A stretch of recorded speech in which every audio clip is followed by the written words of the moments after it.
Hello, good morning, and welcome. This is Breakfast Daily here on Channel 1 Television. I am Nanatufo Boateng.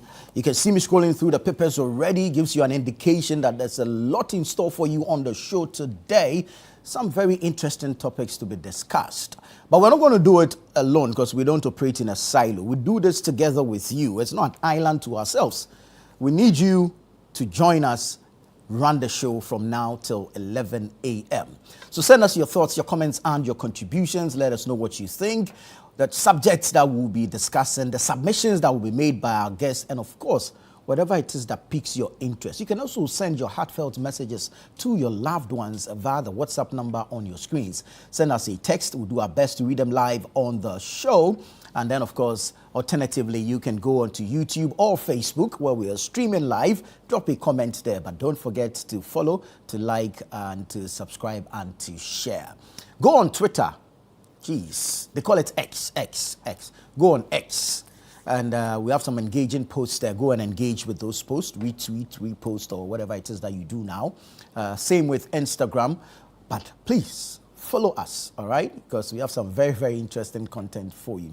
Then, of course, there's exclusive video content for you on TikTok. So go follow, go subscribe, go share, go like for all platforms on social media, Channel 1 TV. All right, you're welcome to the show. It promises to be a beautiful show. I'm going to be here from now up until 9 a.m. And then you're going to have the ever adorable Chris Carter and the indefatigable Philip Nilate take over from me, and then they steer the affairs of the show till the end. But we entreat you to stay with us here on Channel 1 TV as we have a lot of insightful and exciting programming for you. Now, talk about insightful, exciting, interesting programming. We have the Blanksons, which airs every Thursday at 7:30 p.m. Every Thursday at 7:30 p.m. You know, in the evenings, the evening band is too serious. Sometimes news, current affairs. You've been doing news, politics, so from morning all the way through to evening. So on Thursdays, let's break the ice. Let's have you chill, relax, stay at home with the family, sit behind the TV, and enjoy, you know, the Blanksons. It's a family drama series. There's 4 of them in the home. So there's Mr. Blankson, Mrs. Blankson, and then the 2 children, 1 male, 1 female. And there's some magician at their gates. His name is Mensa. You should check that guy out. Absolutely fantastic guy. You understand? He brings the spice to their family. But it's interesting, it's exciting, it's entertaining, a lot of humor in there. So please do your best to join us every Thursday at 7:30 p.m. for the Blanksons right here on Channel 1 TV. Now, guess what? This production is a Channel 1 TV original. So right from pen to paper to lights, camera, action to editing to airing, it's a Channel 1 TV production. So it's a Channel 1 TV original. All right? And we did this with you in mind and at heart. So it's for your viewing pleasure, and we don't want you to miss a single episode. Okay? So join us every Thursday at 7:30 p.m. But if for any unfortunate reason you're unable to join the first airing of the new episodes that we're rolling out on Thursdays at 7:30 p.m., you can always catch up on Fridays at 11:30 a.m., Sundays or Saturdays at 7 p.m. Then we go to Sundays at 4:30 p.m., Tuesdays at 3 p.m., Wednesdays at 5:30 p.m. Okay? So that's about it. It's only Mondays that's left out, but every single day of the week minus Monday, we have an airing for you of the Blanksons. The Blanksons is a family drama series powered, produced by Channel 1 TV, and is proudly sponsored by Nasco Electronics, Lizzie Shito, Out Multi-Purpose Insecticide Spray, and Everpack. I want to say thank you to all these organizations, Nasco Electronics, Lizzie Shito, Out Multi-Purpose Insecticide Spray, and Everpack for sponsoring the airing of the Blanksons. Remember, it's every Thursday at 7:30 p.m. with repeat slots throughout the week. Don't miss it. Catch the fun, and you won't regret it. Now, also airing on Channel 1 TV every Friday at 3 p.m., we bring you the only show that gives you the statistics behind every team, every player, at the World Cup. All right, we have just about 30 days to the Mundial happening in Canada, USA, Mexico, and Ghana will be there, of course. We have a new coach, Carlos Queiroz, man.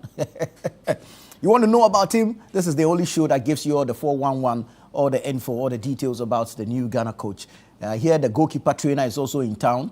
So you want to know what antics and tactics will be deployed to ensure that Ghana, at least we put up a good show and a good performance at the World Cup. Then, of course, we're not going to play by ourselves. We're playing against other countries that have also qualified to the Mundial. And we'll need to bring you up to speed with these teams, their composition, their tactics. Are they offensive players? Are they defensive?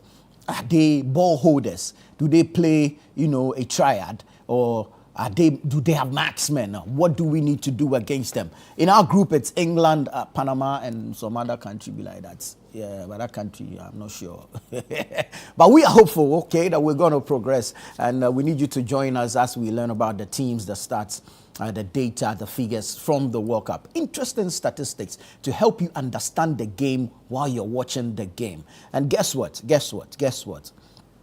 You see, those players that have made us proud on the world stage before, those that have made us proud on the continental stage, those that have carried the flag of Ghana and waved it high to the rest of the world. Some of them are on retirement now, no longer actively playing football, and so you haven't heard from them in a long while. World Cup Central is that only show that assembles this class of players, a league of legends, onto one show, and they have a conversation about the beautiful game of football. So join us every Friday at 3 p.m. right here on Channel 1 Television for World Cup Central. Your host is Gabby Ofair, and he has some, what's it called? Like Batman and Robin. He has Jude Duncan in the corner there doing some touchscreen things. I don't know if he's Musa Dankwa or Yusu, but he'll be doing some analysis on the touchscreen, bringing you some details about some of the teams, how many times they've been to the World Cup, what was their first time, what was their best performance at the World Cup, and all of that. So join us at 3 p.m. every Friday for World Cup Central right here on Channel 1 Television. We look forward to seeing you. The last episode had, the legend Asamoah Gyan himself on the show. And boy, what a show that was. So you don't want to miss it. Join us every Friday at 3 p.m. here on Channel 1 Television for World Cup Central. Now, over the weekend, we celebrated mothers, all right? 10 of them were shortlisted after we received several entries for an episode with Mama promotion. 10 were shortlisted. They received goodies from our sponsors, GTP, and our supporter Tekura, but 3 of them, of course, got a weekend stay to enjoy themselves. And I heard one of the mothers say she'll wake up, she'll go for massage, she'll eat, she'll sleep, she'll swim. Life is beautiful that way, and every mother deserves, some time off. Because you see, being a mother is one profession that you can't quit. You don't resign, you don't have leave days, you don't have off days, you don't quit. It's a difficult task. But some have carried it shoulder high and have been exceptional in performing this duty. And that's why we asked you to send in entries so that we can help celebrate some of these mothers. The entries came in their numbers, quite a Herculean task sifting through. 10 were shortlisted. The 10 received goodies from GTP and Tekura. And then 3 winners got to enjoy a weekend stay at the African Regent Hotel here in Accra. So I want to say thank you to all of you that participated in an episode with Mama promotion. I want to say thank you to our sponsor GTP. GTP says life styled. And then also we want to say thank you to Tekura Designs for all the beautiful stuff that they brought to the promotion. It's ended, but the celebration of mothers cannot end. It should continue until the day they draw their final breath. So, to all mothers, we love you and we wish you well. Okay, so that's about it for an episode with Mama promotion. Hopefully next year we go again and some other mothers get to enjoy what these sets of mothers enjoyed this year. But anyway, If you want more details on an episode with Mama promotion and how it went, go onto the Google Play Store, download the Channel One News Online app, and that is where you find the details of an episode with Mama promotion, the stories that were churned out of that promotion, and then of course a host of several other stories covering lifestyle, culture, entertainment, showbiz, business, sports, current affairs, politics, you name it. All right, so go onto the Google Play Store and download the Channel One News Online app from the Google Play Store. Easy peasy, right? That's the easiest way to get access to the news. The interface is quite user-friendly, simple, and you can navigate it so easily. You shouldn't have any challenges whatsoever. If you have any challenges, you text me. I'll call Nikki Experience. That guy, he come and help you to fix it. All right, people. Let's get into the newspapers this morning. Daily Graphic is where I'm starting from. Has a president here seated, and of course, around him, ministers of state, members of parliament, chief of staff, and the likes. The clerk to parliament also. In his hand is the president holding the Legal Education and Procurement Bill. So the Legal Education Reform Bill of 2025 as amended. And the story says, legal education and procurement reforms begin. So yesterday, the president assented to the bill as presented to him by Parliament. WASI SC starts tomorrow with oral English. As global fund wanes, Ghana to fully finance vaccines and critical medicines. That's according to the finance minister. Heath Goldfields clears workers' arrears at Bogoso Pristia mine. So that's on the front page of the Daily Graphic newspaper. I'm going to jump to the back page real quick. Back page says, existing Accra-Kumasi highway is priority as new expressway. Roads Minister assures. Existing Accra-Kumasi highway is priority as new expressway. Okay. You see, let's wait and see how it all pans out. There's an existing dual carriage highway from Accra to Kumasi. This government has promised an Accra-Kumasi expressway. Is the construction going to be simultaneous? Is it going to be side by side? Because, mind you, there are portions of the Accra-Kumasi highway that are still under construction. We've not finished that, okay? But we're going into Accra-Kumasi Expressway, which is good. I mean, infrastructure development is good, but at what cost? You get it? So let's see. Roads Minister has assured that the existing one is as much of a priority as the proposed new one. We've seen that the military people have started clearing the bushes and whatever for the construction to begin for the expressway. So hopefully, yeah, I mean, if we have alternatives to travel, why not? But there's a bigger picture. Why does it always have to be road transport? Don't we have alternative means of traveling? We're blessed with water. There is rail. But let's see. Hopefully we'll get there someday. Yeah, but we look forward to it and we wish the minister well. We know he's on tour.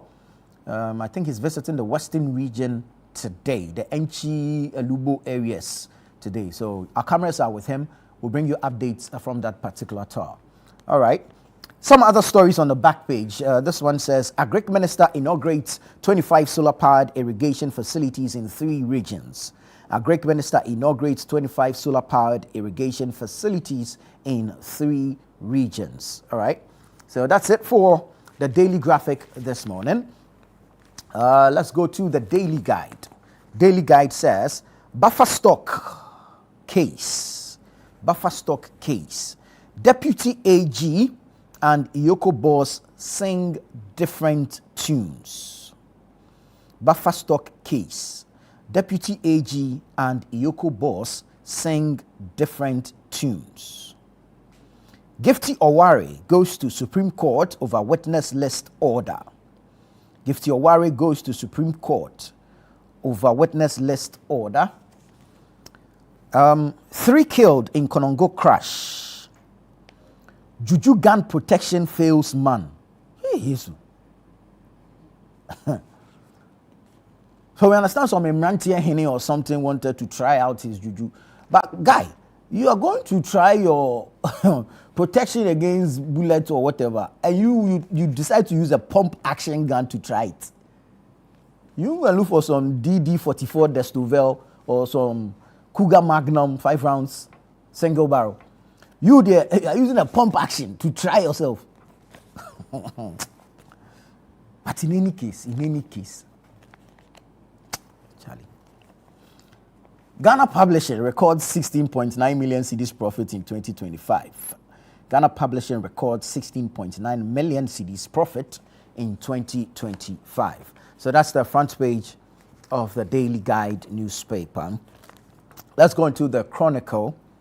The Chronicle says, Otumfuo to government, don't spare illegal miners. Pow! Otumfuo to government, don't spare illegal miners. And then there's new Kwanyakun Koswohene pledges focus on youth employment. That's Nana Asiedu Keteke, the first. And you can see him here in the top right-hand corner of the paper riding a palanquin. Okay, major story on the front page says, promotional examination, prove bribery allegations. Police administration dares critics, rejects claims of exams leakage and malpractices. Yesterday I mentioned this to you. I mean, it's funny that the police service will go into an exam and there will be leakages, there will be malpractices. Charlie, these are supposed to be men who are serving with integrity. This is the Ghana Police Service. But of course, they've disproved this claim, they've denied same, they've debunked it, and now they are challenging the critics to prove it. So the story says, prove bribery allegations, police administration dares critics, rejects claims of exams leakage and malpractices. But apparently we heard that there were 700 slots, but over 7,000 officers registered for this. Wow. Anyways, so our scripture for today is taken from the book of Deuteronomy 16:19. Deuteronomy chapter 16, the verse 19. For a bribe blinds the clear-sighted and subverts the cause of the just. For a bribe blinds the clear-sighted and subverts the cause of the just. May the Lord add his blessings to the reading of his word. And that's it for the Chronicle newspaper. Let's go to Daybreak. Daybreak says, NPP unveils alternative policy blueprint for Ghana. Value for money office takes off in January. That's according to the Finance Minister, Dr. Kasiel Attoforsen. Tepa police hunt Kotoko over midnight timber raid. Oi. Tepa police hunt Kotoko over midnight timber raid. Oh, but I mean, such stories, Elikem Kotoko is not, I mean, he's the deputy CEO of the Forestry Commission. So if the police really wants him, come on, what are you saying? Anyways, Ashanti Region NPP chairmanship race, Coca confident of victory. Ashanti NPP chairmanship race, Coca confident of victory. Okay, let's go to the New Republic. The New Republic, vaccine fear fuels child pneumonia deaths. Vaccine fear fuels child pneumonia death. 1 in 10 pediatric pneumonia cases at CATH prove fatal as immunization coverage stagnates at 56%. Wow. So 1 in 10 pediatric pneumonia cases at CATH prove fatal as immunization coverage stagnates at 56%. Mahama Cares set for June launch. NPP thugs storm MP's house, beat NPP chairman bloody. Mediation meeting turns nightmare. Bedukobi sells church on God's instruction. Hey! This story, you need to read it. Myself, I'll read it after. Bedukobi sells church on God's instruction. Insiders review process began in 2024. Sorry, no. Gold board targets $400 million weekly value. Mahama administration pivots from Eurobonds to bullion.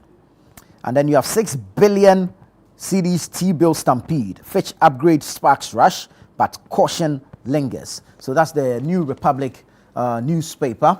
The Economy Times is here, says Ghana's cocoa sector overhaul gains traction amid looming market volatility.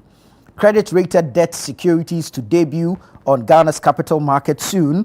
And then you have Ghana's Energy Fund post historic 31 million cedis surplus. Ghana's Energy Fund post historic 31 million cedis surplus. So that's the Economy Times newspaper. All right, let me take you online. Real quick, real snappy. Let's look at some of the stories on our web portals. As usual, we'll start with channel1newsonline.com, channel1newsonline.com, and then we proceed to citynewsroom.com. So Channel 1 News says firefighters contain blaze at Nemo Market. Firefighters contain blaze at Nemo Market. Then you have Ghana-China trade hits record $14 billion in 2025.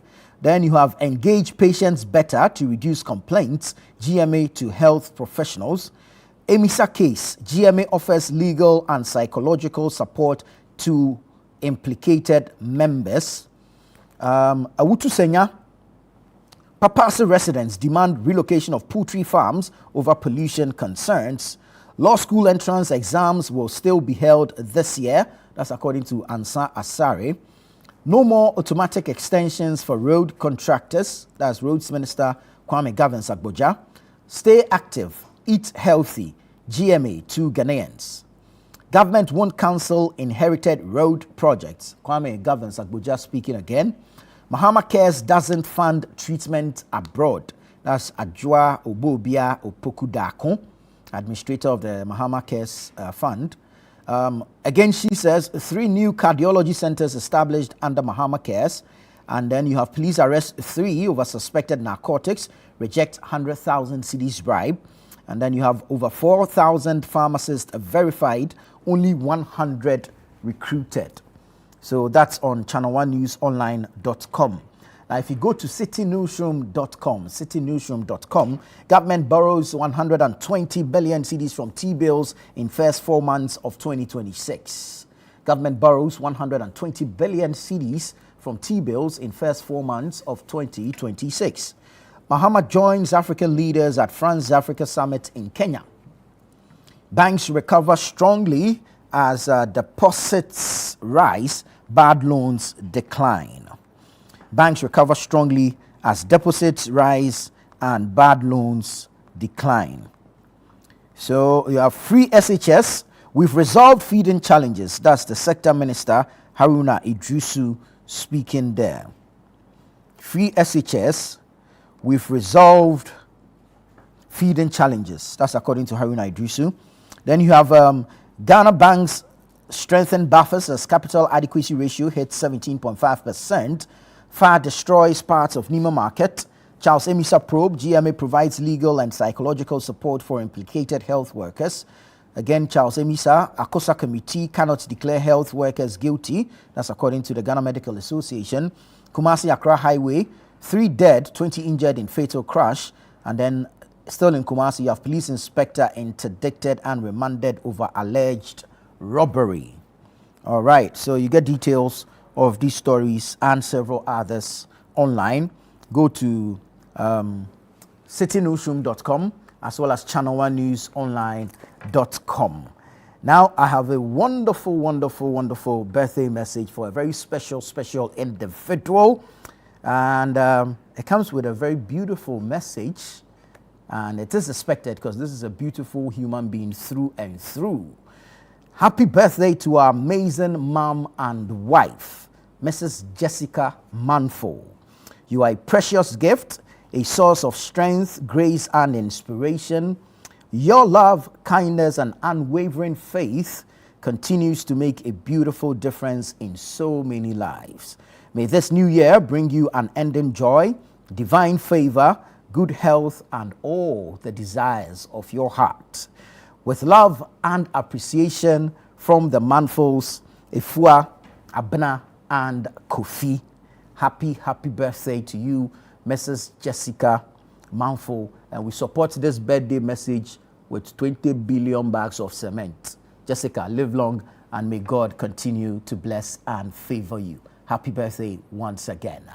All right, people, this is Breakfast Daily here on Channel One Television. Stay with us. We'll be right back with the news review segment.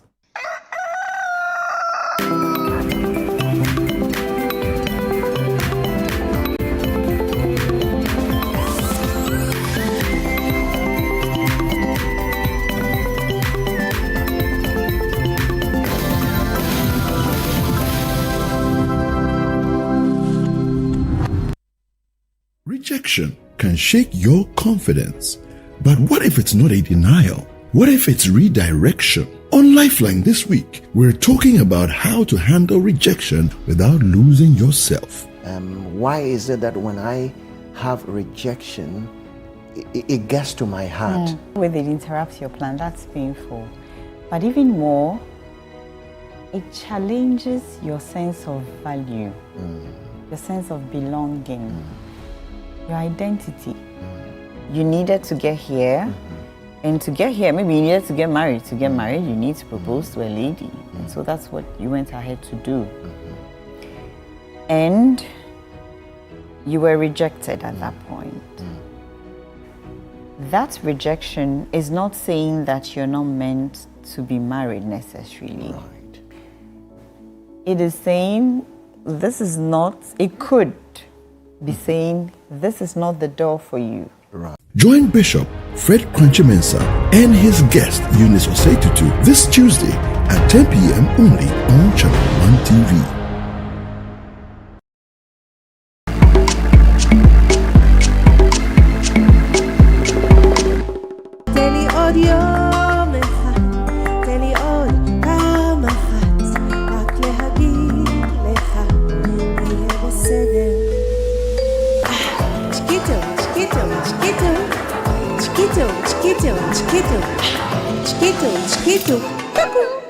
My guest is coming all the way from Israel. She's a virtuosa violinist. Clearly, she's a brilliant vocalist. She wrote this song herself. She's a composer. We're going to do shakshuka, which is a very traditional meal in Israel. This olive oil is from Israel. Ooh. It's from the Galilee. It's in the north of Israel, and it's very, very good. Israel is known for olive oil, so I'm going to put some for the cooking.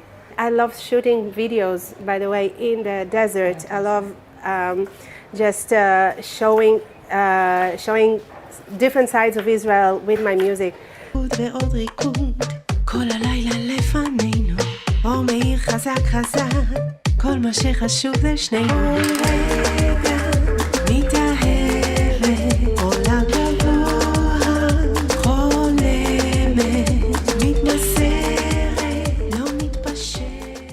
What's Cooking is brought to you by Everpack, Tasty Tom, and Electroland Ghana Limited.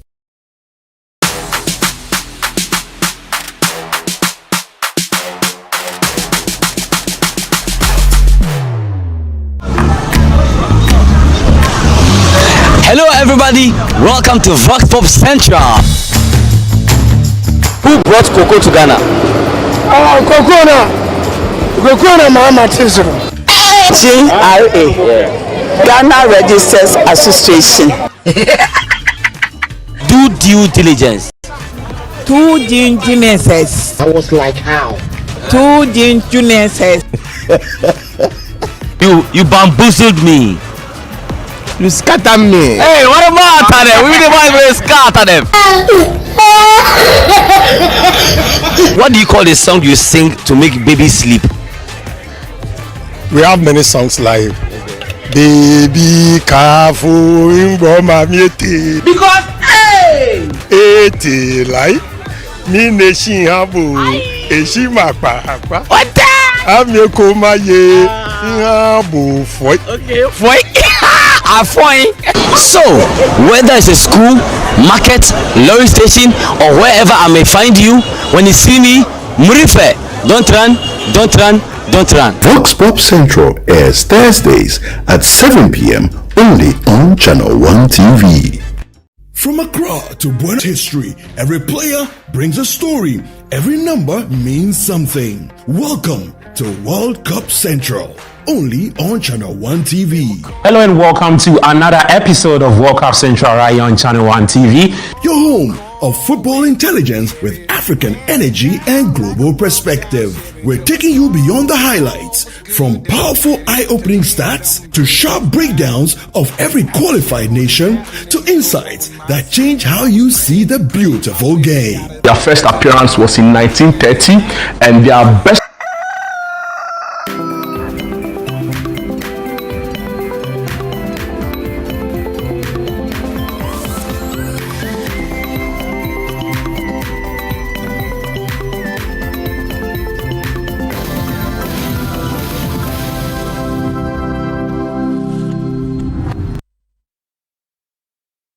Hello there. Thank you so much for choosing us. This is Breakfast Daily on Channel One TV. I am Nanatufo Boateng. We're going into the news review segment where we touch on some topical issues. We invite the right guests, we put relevant questions to them on these subjects, and then they bring their perspectives and their submissions to the conversation. We invite you to join us. Let us know what you think about the topics themselves and the submissions that are made on the show.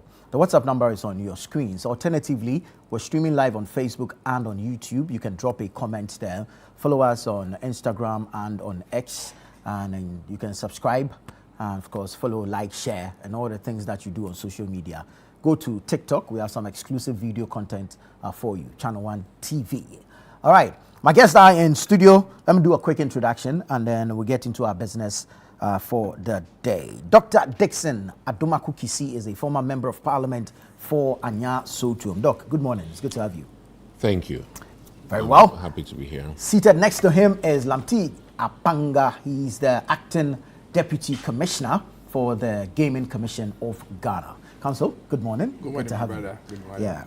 We missed you last week. Yes. I've been away I went home to the village. Yes. Home is Snapdown. Of course, home is Snapdown. Very well. Yes. Very yes. well. Yes. So we are sending greetings to the people of Nabdam. Absolutely. I mean, warm greetings to my people in Nabdam. Greetings like this excite talk. I don't know why. But well, since you're greeting, let me use the opportunity to say a belated Mother's Day to all the women and mothers in our lives. Very well. And more importantly, my own mother, Benedicta Kisi. Is she watching? In fact, I didn't tell her I was coming here, but I hope she's watching. He came unannounced. Yeah. Very well. Yeah. Yesterday, the president signed the legal reform bill 2025 as amended into law. And there's been a number of conversations surrounding same. We'd like to get into the details and for purposes of education, have a conversation around same. The entrance examination system, as operated by Mokola, as we know it, does it still exist, or does this law do away with it? Okay. Does the General Legal Council still retain the mandate to organize this process? So, Council, since, well, we'll be here, so let's start with you. All right, thank you very much, and good morning again to your listeners. As I earlier said, good morning to my folks in Nabdam. I think that we need to perhaps take a step back and understand the entire reform and what it seeks to do. Very well. But before I even go into that, I would want to at least for once, let's congratulate the president for having indicated that he would introduce some reforms in the legal sector. Yeah. And true to his word, he has done so. And of course, I cannot leave out the Attorney General and then persons like Roxin Defemako, who led this crusade for having brought us this far. This is the most significant reform in our legal education since independence. Wow. This is the most significant. I mean, apart from other interventions that have been made, this reform goes to the very foundation of our legal education. What is in there that makes it so significant? I'll get to that point. It is so fundamental that it goes to the very foundation of the legal education to give opportunity for everyone. I sit here today, I'm a son of a watchman. Under normal circumstances, it has been very difficult to get through to law school. But this reform will give opportunity to all other persons who qualify, who can have access to legal education, to go through legal education without the bottlenecks that we experienced in the past. Now, before the reform, the procedure has been that you will go to any other university to pursue your LLB program.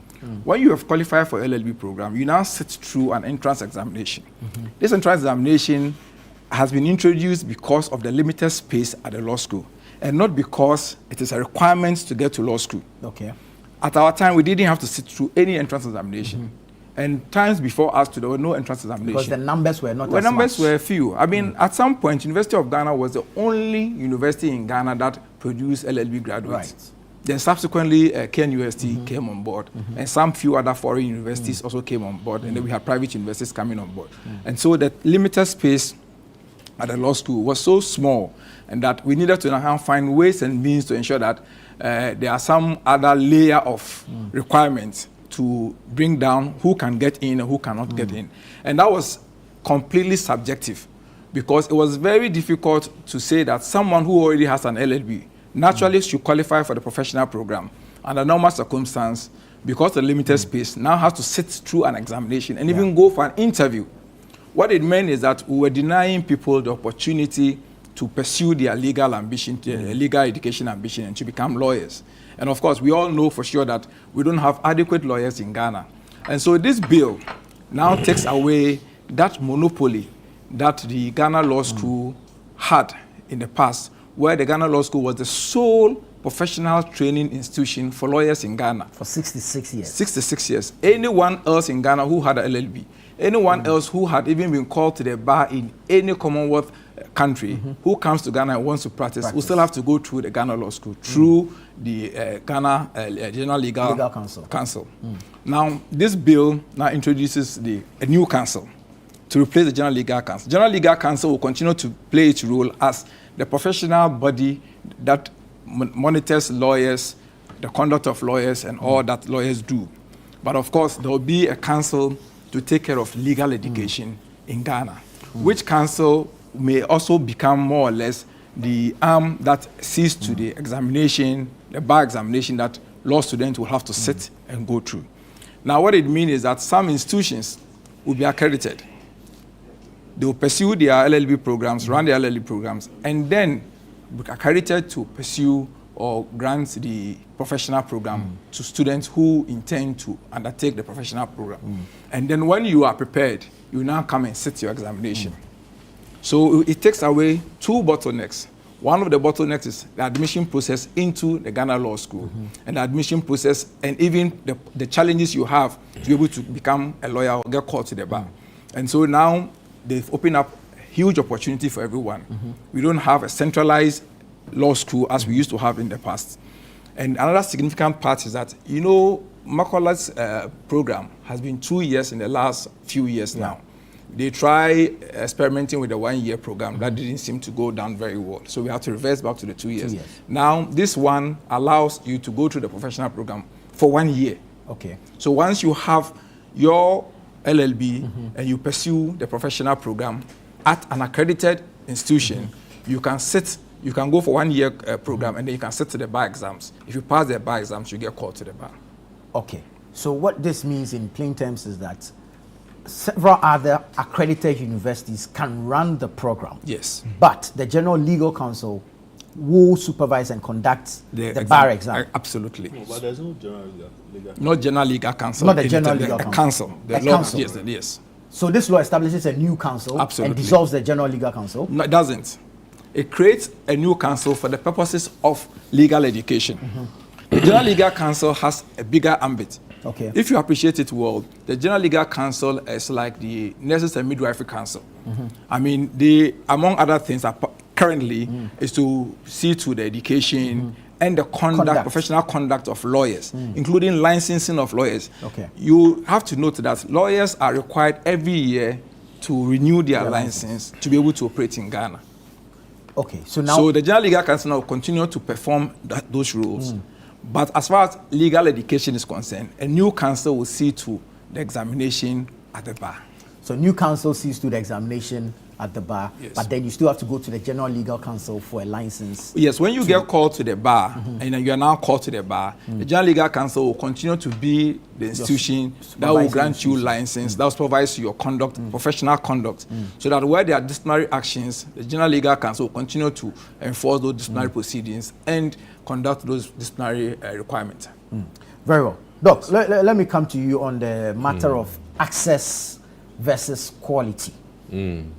that this law opens the floodgate for more, if you like, prospective legal students and lawyers. However, there are concerns regarding quality. Yeah.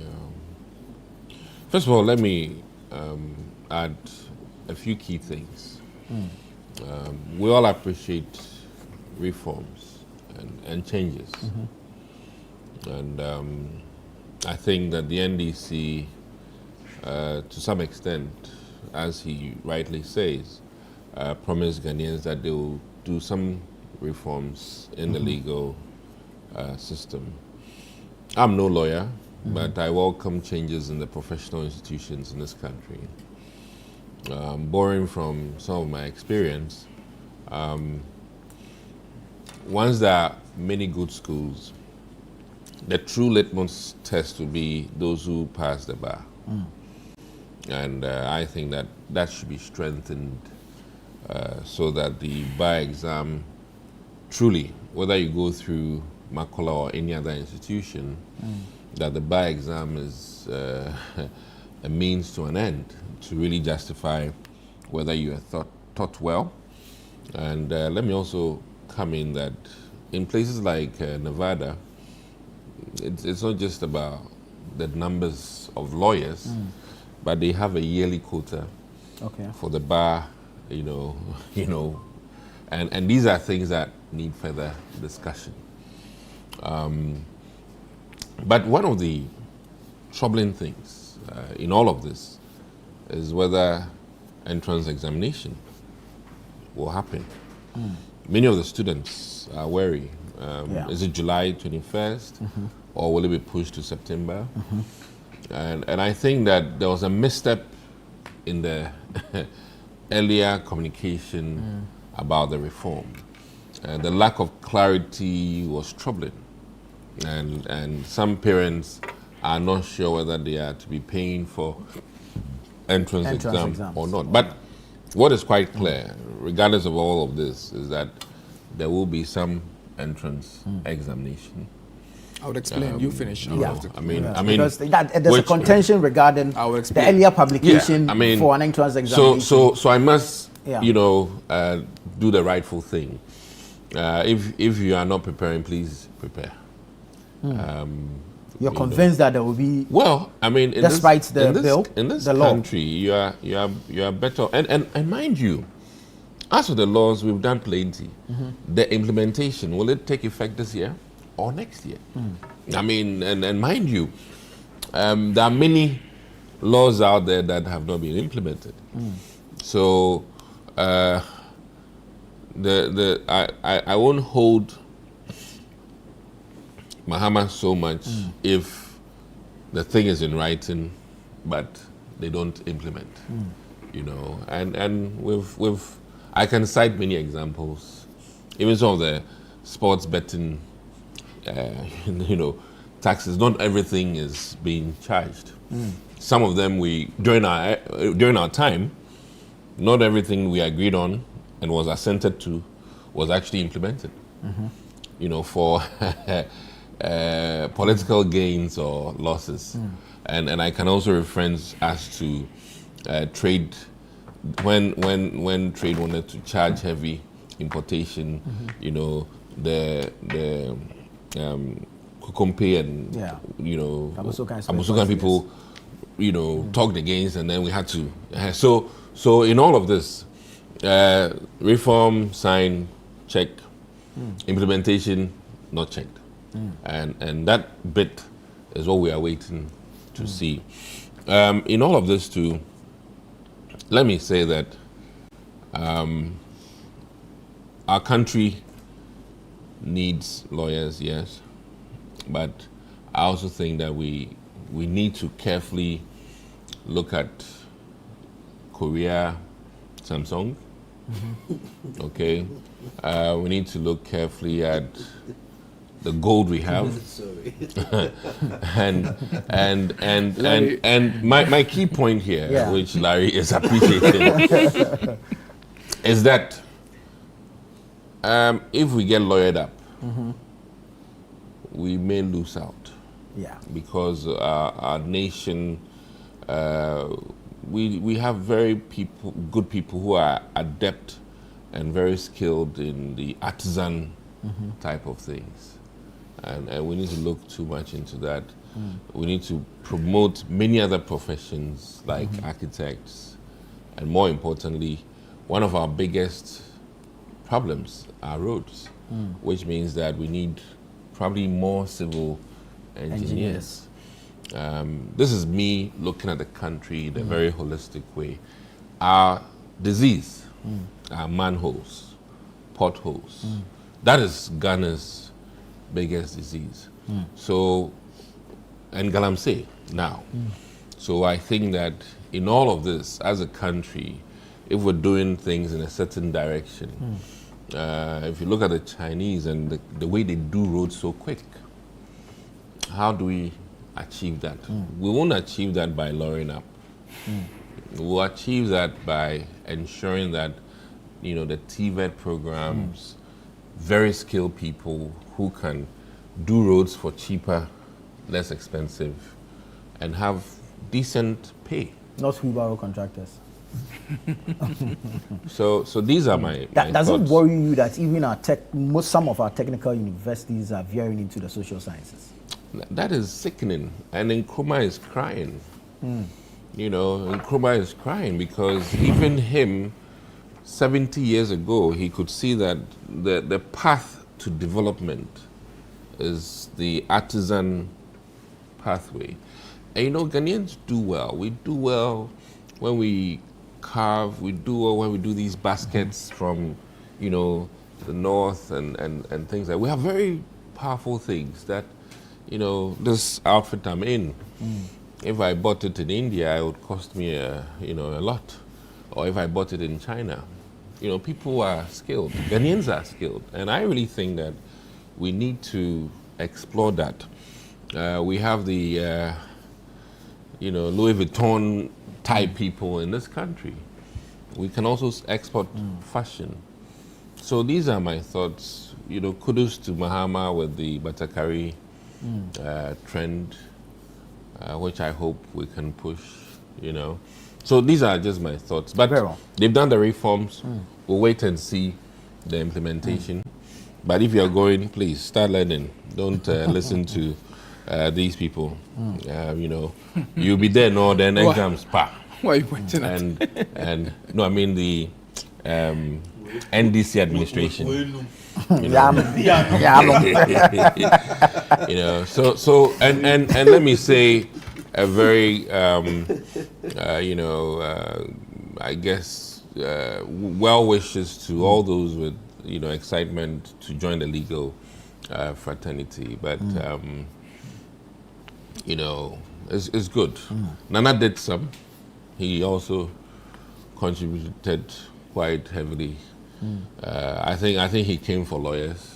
I actually avoided this area, but if you are bringing it up, then quite. I think it's fair. Look at some of the infrastructure built by Nana for the legal fraternity, and in fact, the judges where they reside, not the ones that homes were broken, but and let me also add that there were more law courtrooms also built under the last administration. So I'm not here to equalize. I'm just there's nothing to equalize. I'm just saying that you are projecting Nana Addo as having introduced reforms and made some interventions. No. But on the contrary, Nana Addo rather is the one who demolished structures and buildings that housed Court of Appeal judges and High Court judges to make way for that cathedral that never saw the. But he did some. He did nothing. As a matter of fact, it was under Nana Addo that the Attorney General Godfrey Dami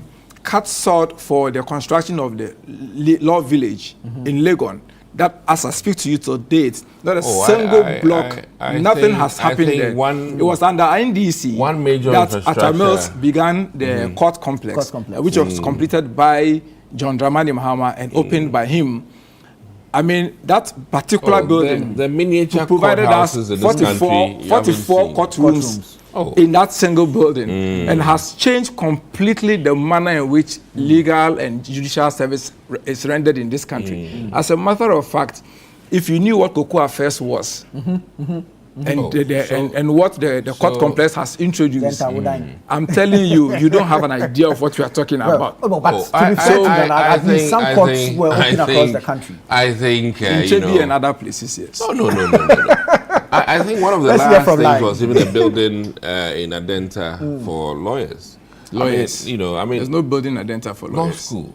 There's no building Adenta for law school, please. No, wait. Don't throw things out today. One of the inaugurations... You're talking about Adenta High Court, fair enough, but no building. Not just that. One of the inaugurations was a building for lawyers? A very huge edifice. I'll double check. We'll look at Your producers may help. We'll look at I think the last leg into our 2024 departure in government.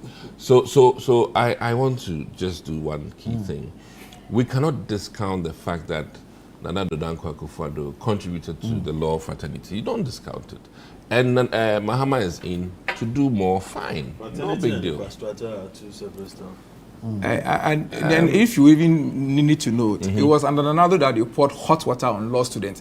This was a man who stood for... You see, I didn't want to go into... You are the one who let's not you introduced another because then I would say that we are discussing legal reforms without necessarily talking about it. I don't want to do that. It's not right. We don't want to turn it into a political debate. But if you start introducing Nana into this conversation, I'll remind you of several actions of Nana that were rather inimical to the legal society. So all of his actions.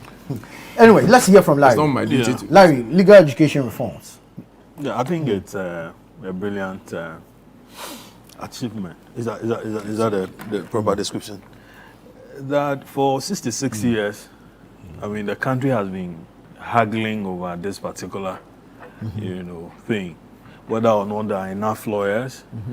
Or whether or not the place will be too, there will be mass production and that quality was going to be reduced or compromised in the process. I think that what has been done for me is a masterstroke. It's up to us now to do what we have to do as a country to make sure that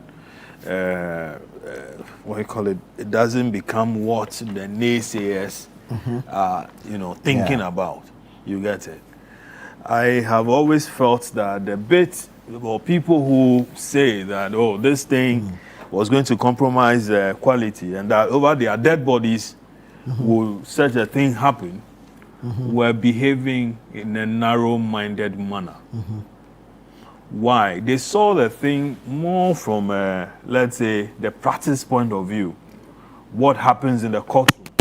But it goes beyond that. It goes to academia, it goes to people who, even author books and so on. And then private practice, and also, legislation and so on and so forth. So you notice that, the space gets open and open more and more. And out of that, somebody will legislate, somebody else, will go onto the bench and then do the interpretation. And out of it, we get to, tease out whatever it is that we want to do as a country.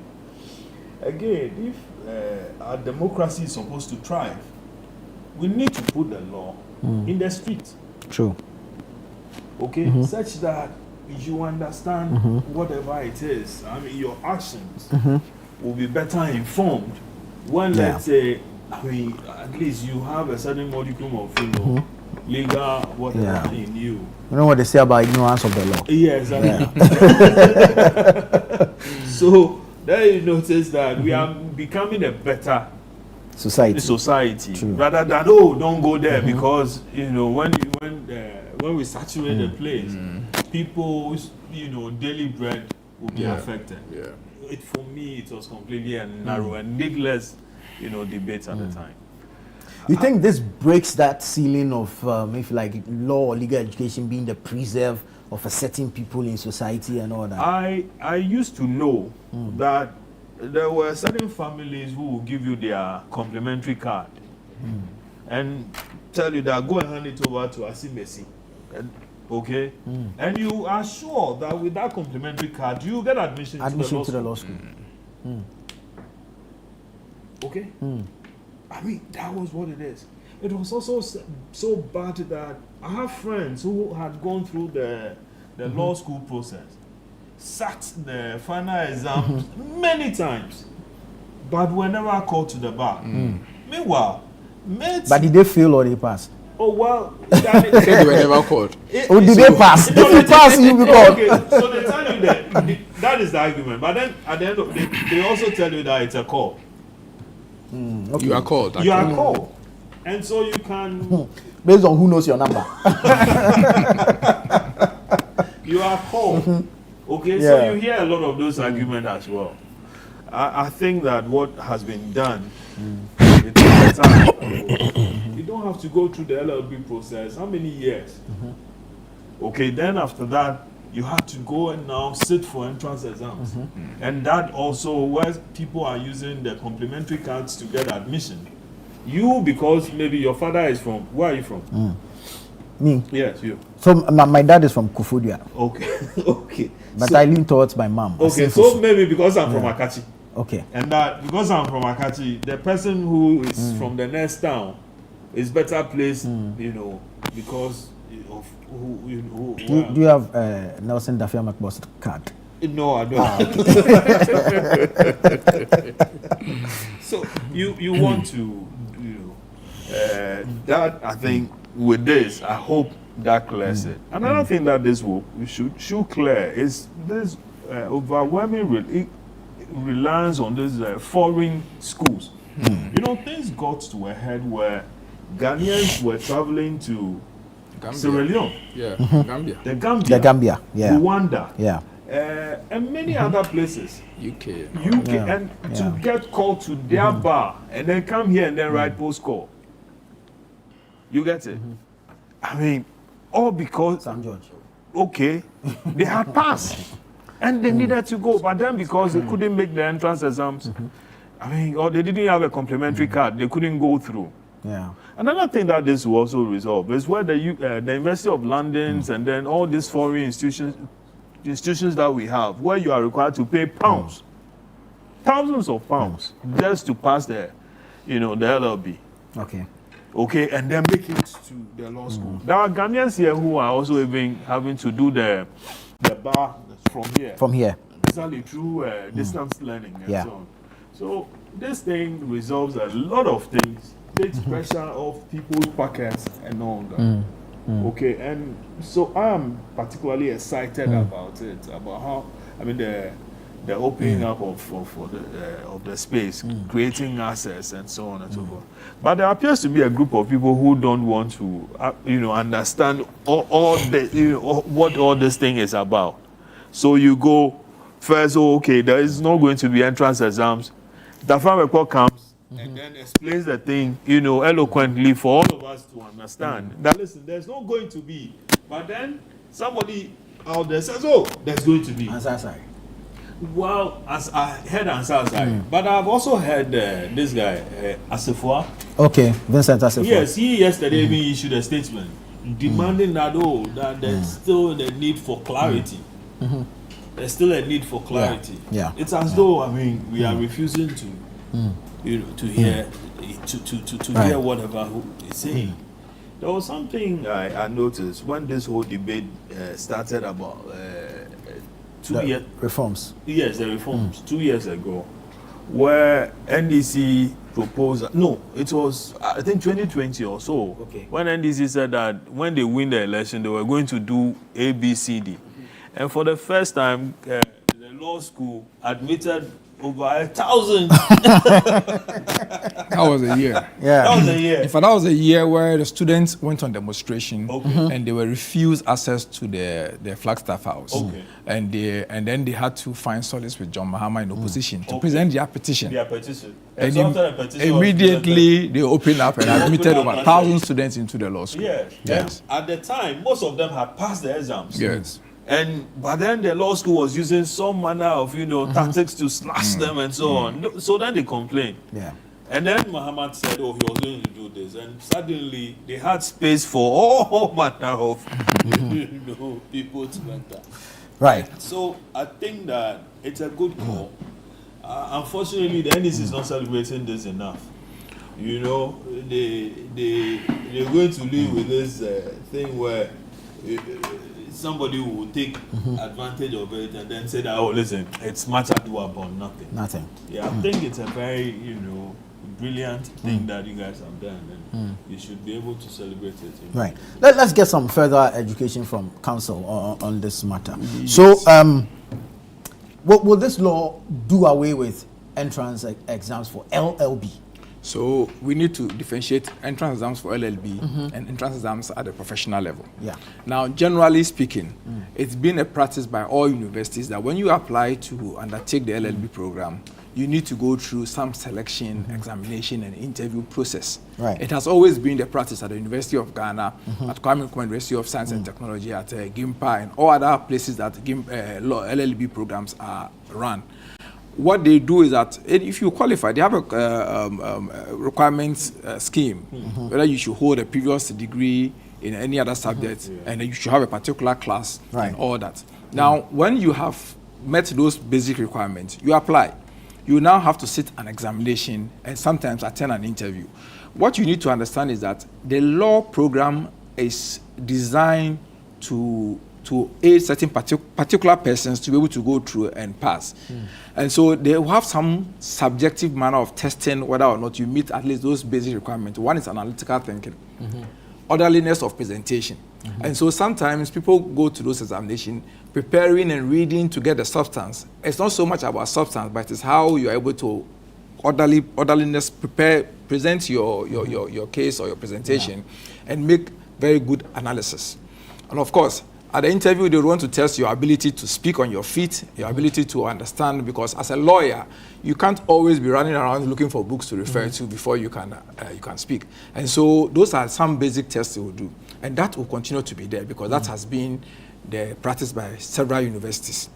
What this is taking away is the examination to undertake your professional program. Okay. Once you have your LLB program, you now apply to an accredited institution for your professional program. And at that point, you don't go through the trouble that we go through at Makola. Okay. So no examination to undertake your professional program once you have your LLB and you qualify for the professional program.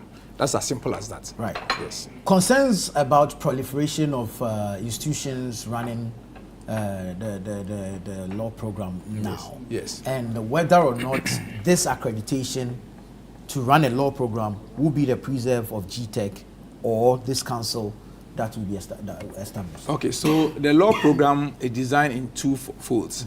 One is an academic program, which is the LLB program. Any LLB program that is run in any university is an academic program.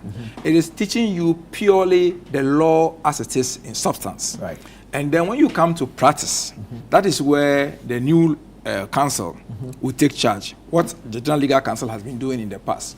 Now, the training of lawyers in the professional program is not an academic exercise. Okay. It's a practical exercise where you are taught how to put together a charge sheet, how to put together in civil procedure, how to put together your claims, your statement of claim, how to go through the various steps, and then, of course, law of evidence and some other legal practice. So at that stage, you are going through a more professional program, what you may refer to as equivalent of it is what the accountants go through with their ACCA and all those other things.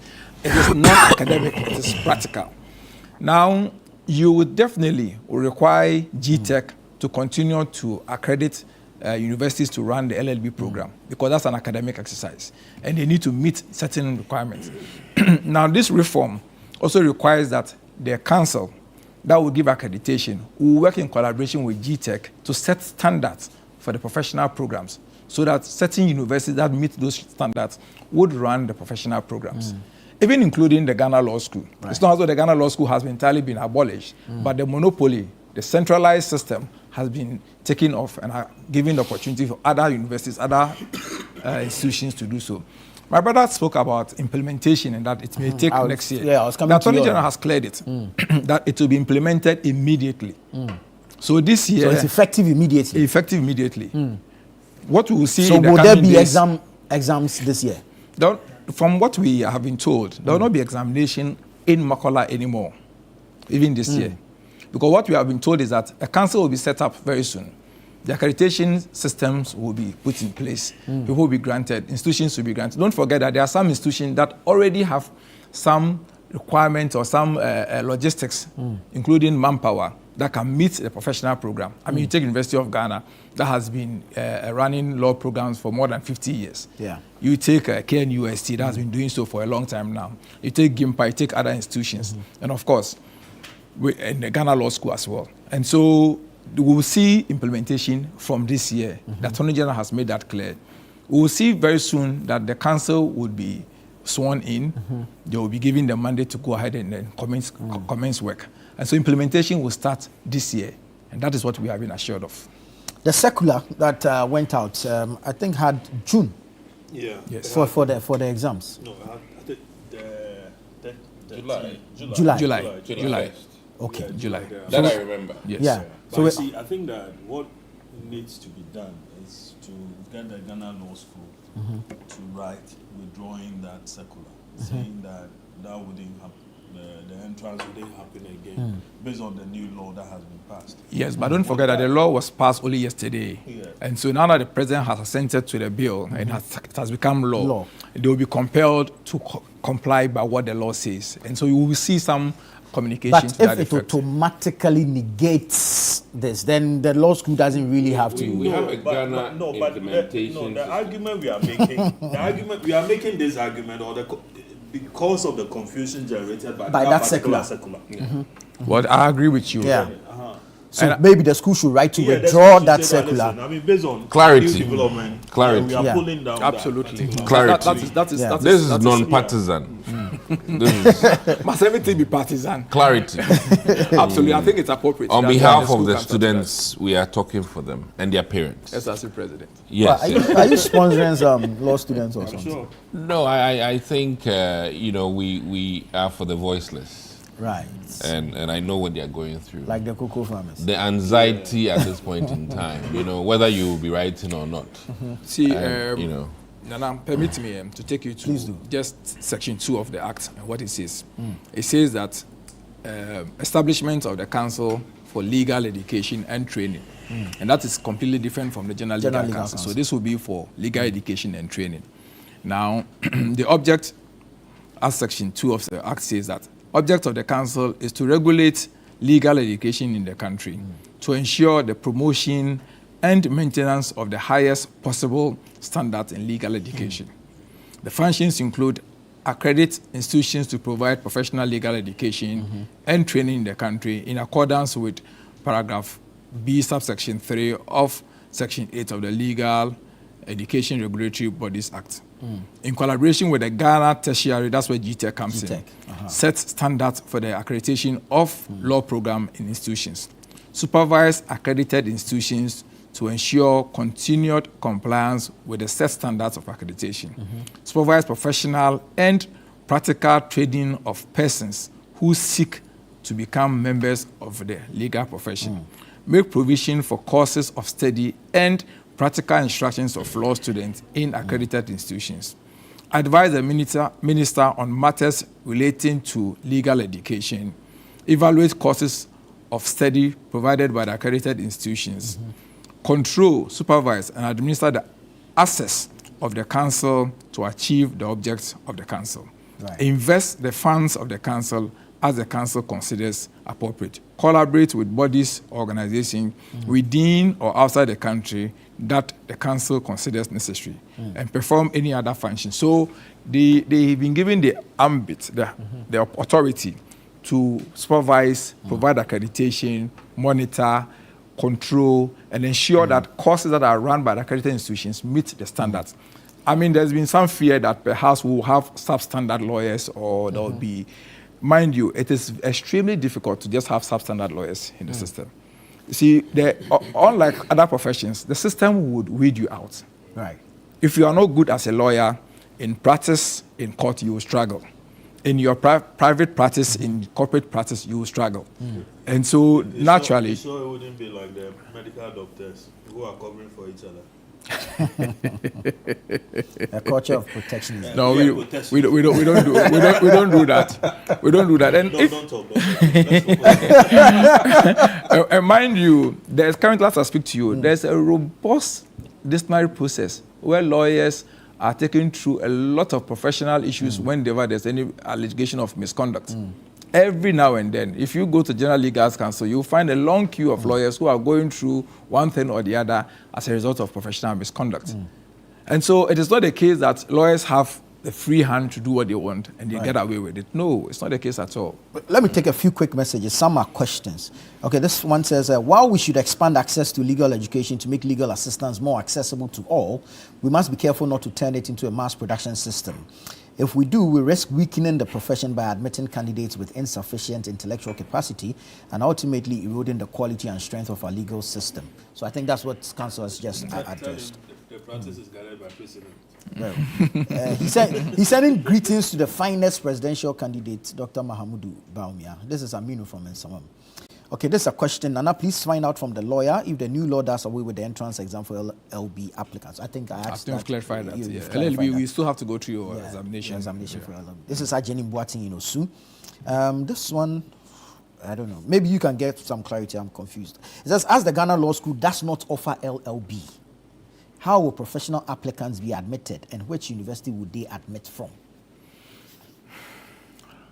So you have to go through the LLB system from an accredited university.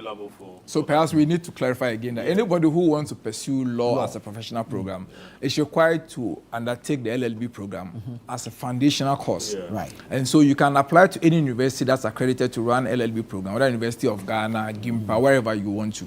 Pursue your LLB, and then based on that, you now apply to do the professional program. And if in the future Ghana Law School decides to do LLB, I mean, so be it. And then continue with the professional course. I mean, they're open to they're open, exactly. Very they do have challenges. Let's do some politics. NPP.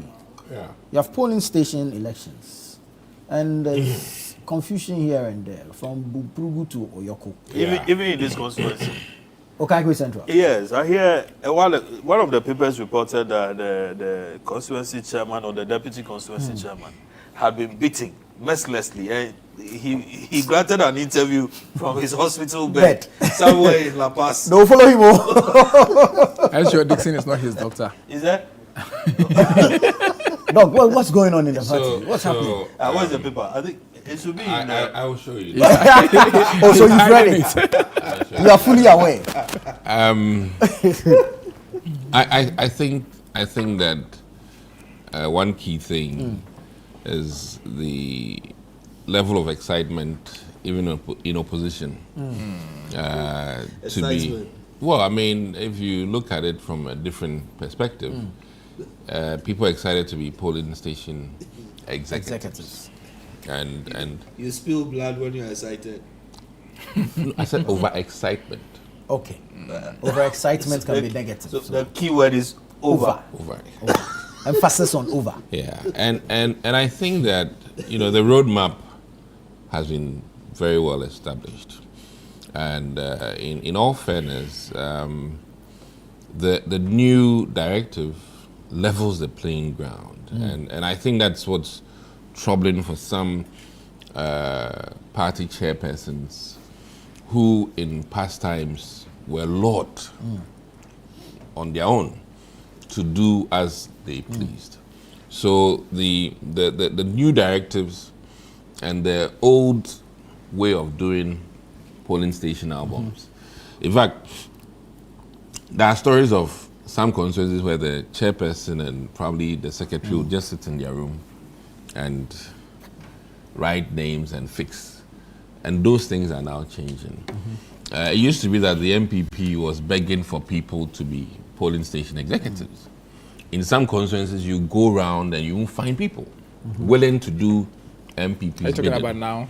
No, I'm talking about when this whole concept started, where you needed 5 people to man. Why you being historical when you can discuss the current issues? You are beating each other up. You are going back to 19th century. Talk about your people beating each other up over this, and you are not telling us about the difficulties. We should watch All right.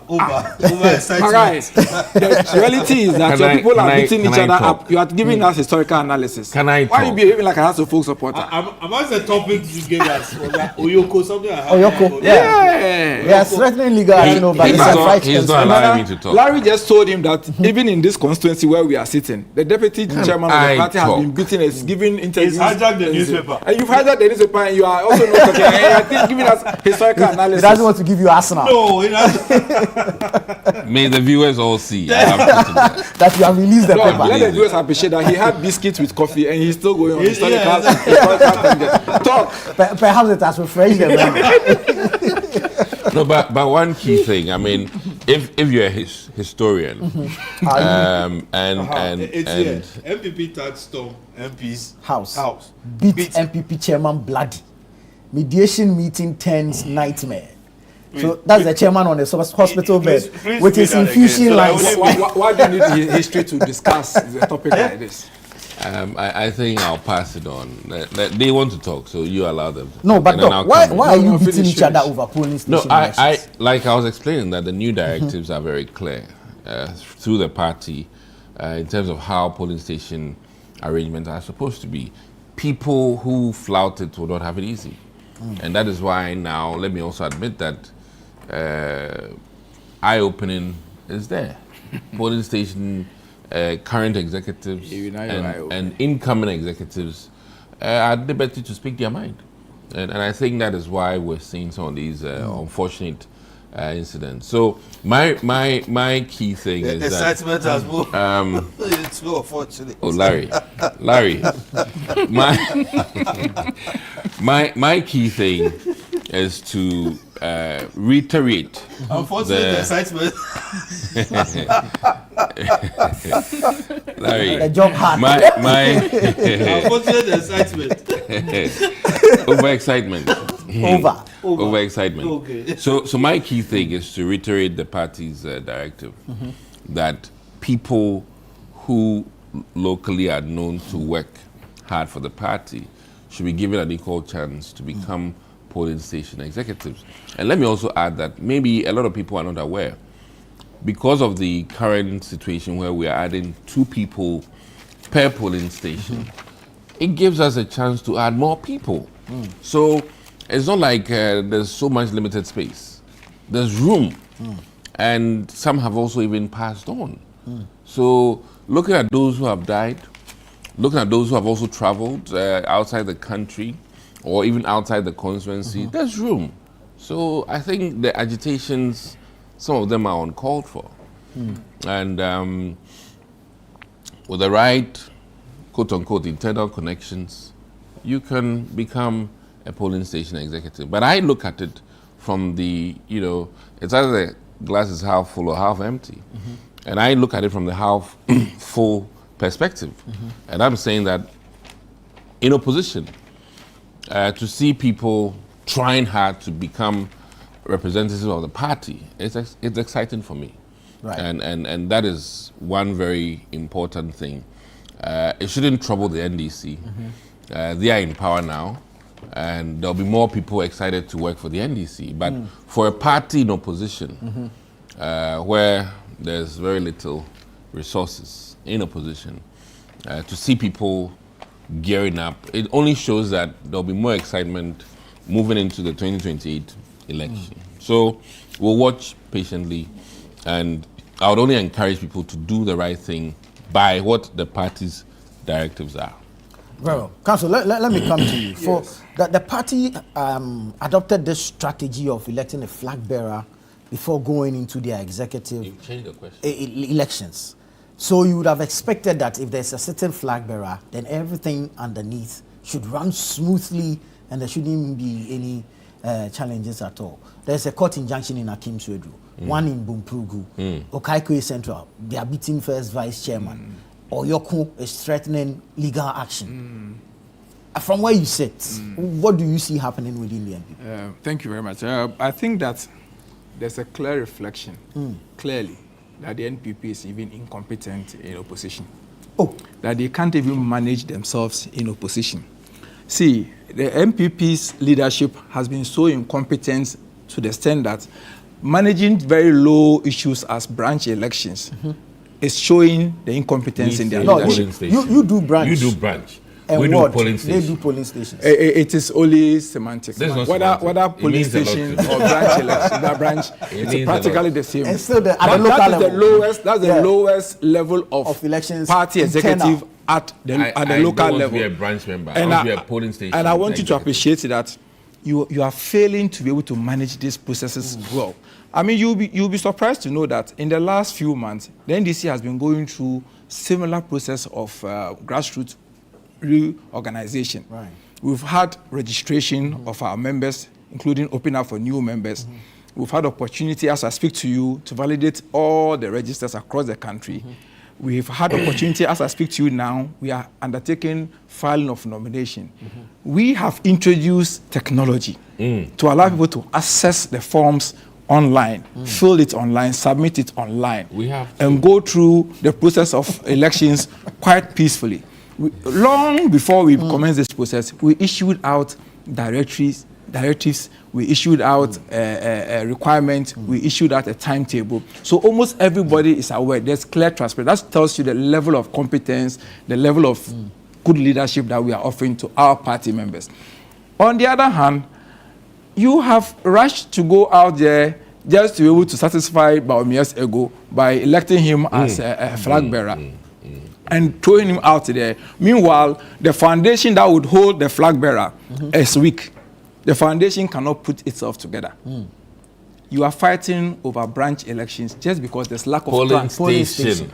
Let's use their jargon. Polling station executive because there's lack of transparency. If there's proper transparency at the local level and true governance, you shouldn't see them fighting. If there are internal mechanisms for dispute resolution that are fair, transparent, and just, you should not see them fighting. I mean, it clearly tells you that MPP is not ready to come to government. That is as simple as that. They are not ready to win the next election. See, if there is any time that a party stands very united, it's when the party is in opposition.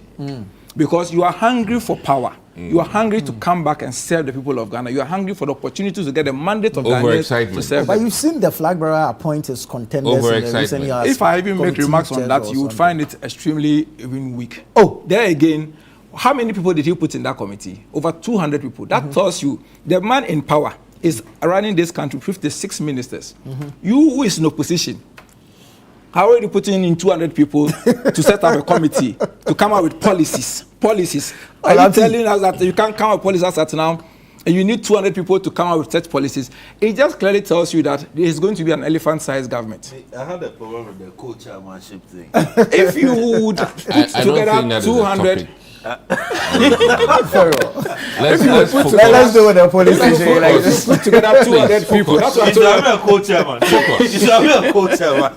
That is why I told you that I will on not, health. I will not speak so much on that matter, because if I do, you would appreciate the weakness in that. So we'll leave that for another time to discuss with you. I mean, it clearly tells you that MPP is not ready to come to government. That's your takeaway from MPP is not ready at all. See, sometimes you would see parties in power fighting because there's something at stake. There is the opportunities, there are resources that people want, and so you find us running over each other. But on the other side, NDC has managed ourselves so well. Our internal reorganization has been smooth, it has gone on well, incident-free. Despite being busy with the governance of the country. Absolutely. We are focusing. You don't need to believe anything. I do not believe it. When you finish here as a medical doctor, please attend to your deputy chairman who is in the hospital fighting for his life. You need to go there and help him. I do not believe it. But I think he's fine. He's able to grant interviews on a sick bed. He'll be fine. He may have a broken leg, broken limbs, broken arms, but his mouth will speak. And he's not attended to can generate into something. Absolutely. Very well. I mean, so clearly, I do family medicine, and I do a lot of women health care. So clearly, I mean, NPP, well, they are that not explains a lot. Like, I'll come to you on this MPP issue, but let me take a quick break here. Keep sending your messages in. We'll read them on the show. This is Breakfast Daily on Channel One TV. We'll be right back.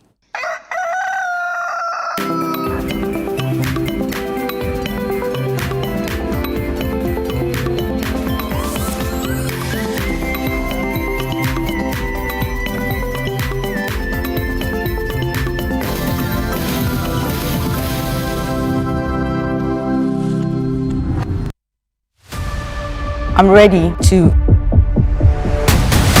give it my all, my talent, dedication, heart, everything for this journey. What's all this? Welcome to the Breakers. You need more than a rhythm to survive these phases.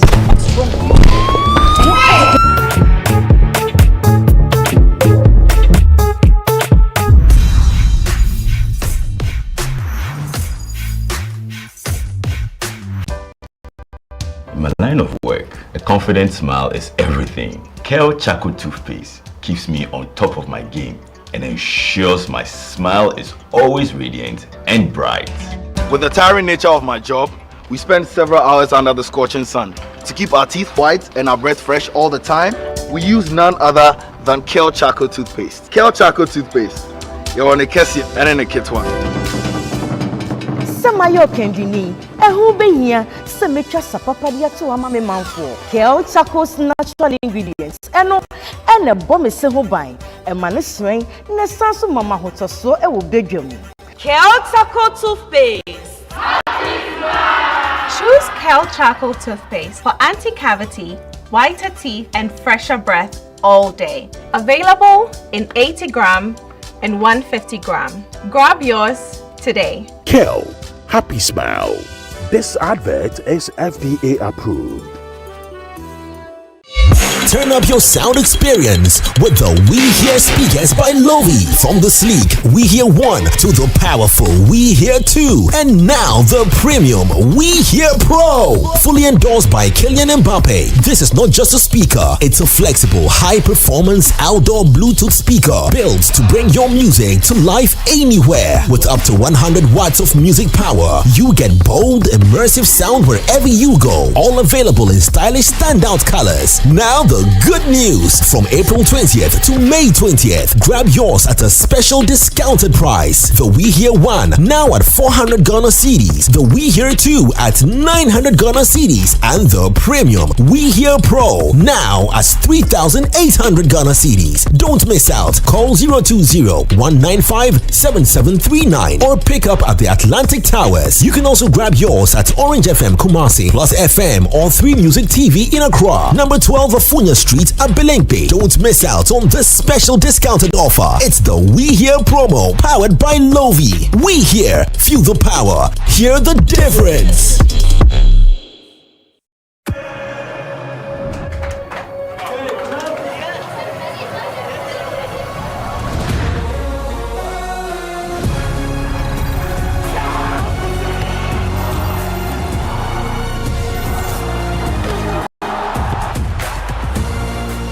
June to 19 July, everything can wait.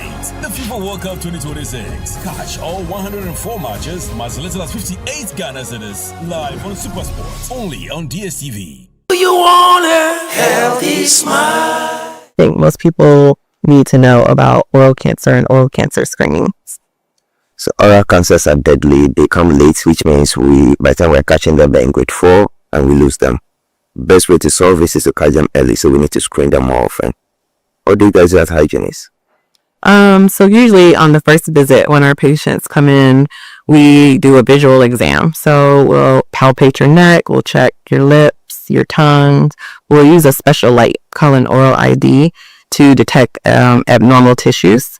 We're looking for things like red patches, white patches that don't heal. But I mean, by the time we realize it's too late, so once the oral ID picks it up, we may have to biopsy and make sure you are clear. And if it comes out good, fine, we're happy. If it doesn't, we start treatment very early. Important that people are coming in at least every 6 months to get those things checked, especially since there are no symptoms. You may not know something's going on in your mouth until you come in for your dental visit. Healthy smile.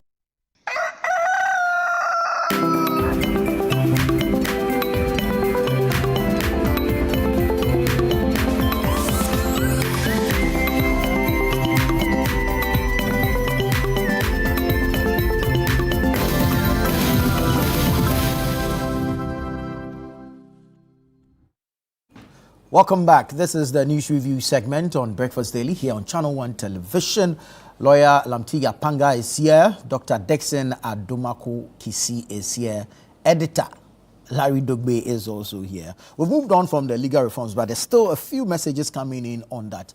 However, we're on the MPP internal elections, the police station elections. We're here to hear from Larry. Let me take a few messages. Perhaps it will inform your submission on this. Okay, good morning, champion hosts. Keep up the good work with your crew. Please tell my darling MP, former MP, Dr. Dixon Adomaku Kisi, great submissions by DAC. We love him so much. God bless him for the next phase of a greater and massive comeback. Frederick Edu, incoming secretary, Anya East Electoral Area. Obed Amenyo, from Ho Water Region, he is on the law school thing. He says, how is entry points for those already having their LLB before this reform and could not get into the professional course? Okay, so I think we've explained that you can sit for the exam when the council is established. And then this one says, what is Doc saying? He's just beating around the bush. Simple question. Why are they beating people around? Just answer and stop the explanation. You go explain tire. This one is asking if Dr. Adomaku Kisi has ever gotten angry before. I admire him a lot. Also, Honorable Patrick Boama. Yeah. His name is Delove WBA, and he says great NDC. Okay. Nana, please. Yeah, he is NDC, but he's admiring you. You can become NDC. Yeah. They can put you. Okay, so Larry, this one says, Nana, please tell Lawyer Panga and Senior Larry to take easy and allow Dak to give his great submissions. We are watching from an house. So will you take it easy? Yes, please. Your great submissions.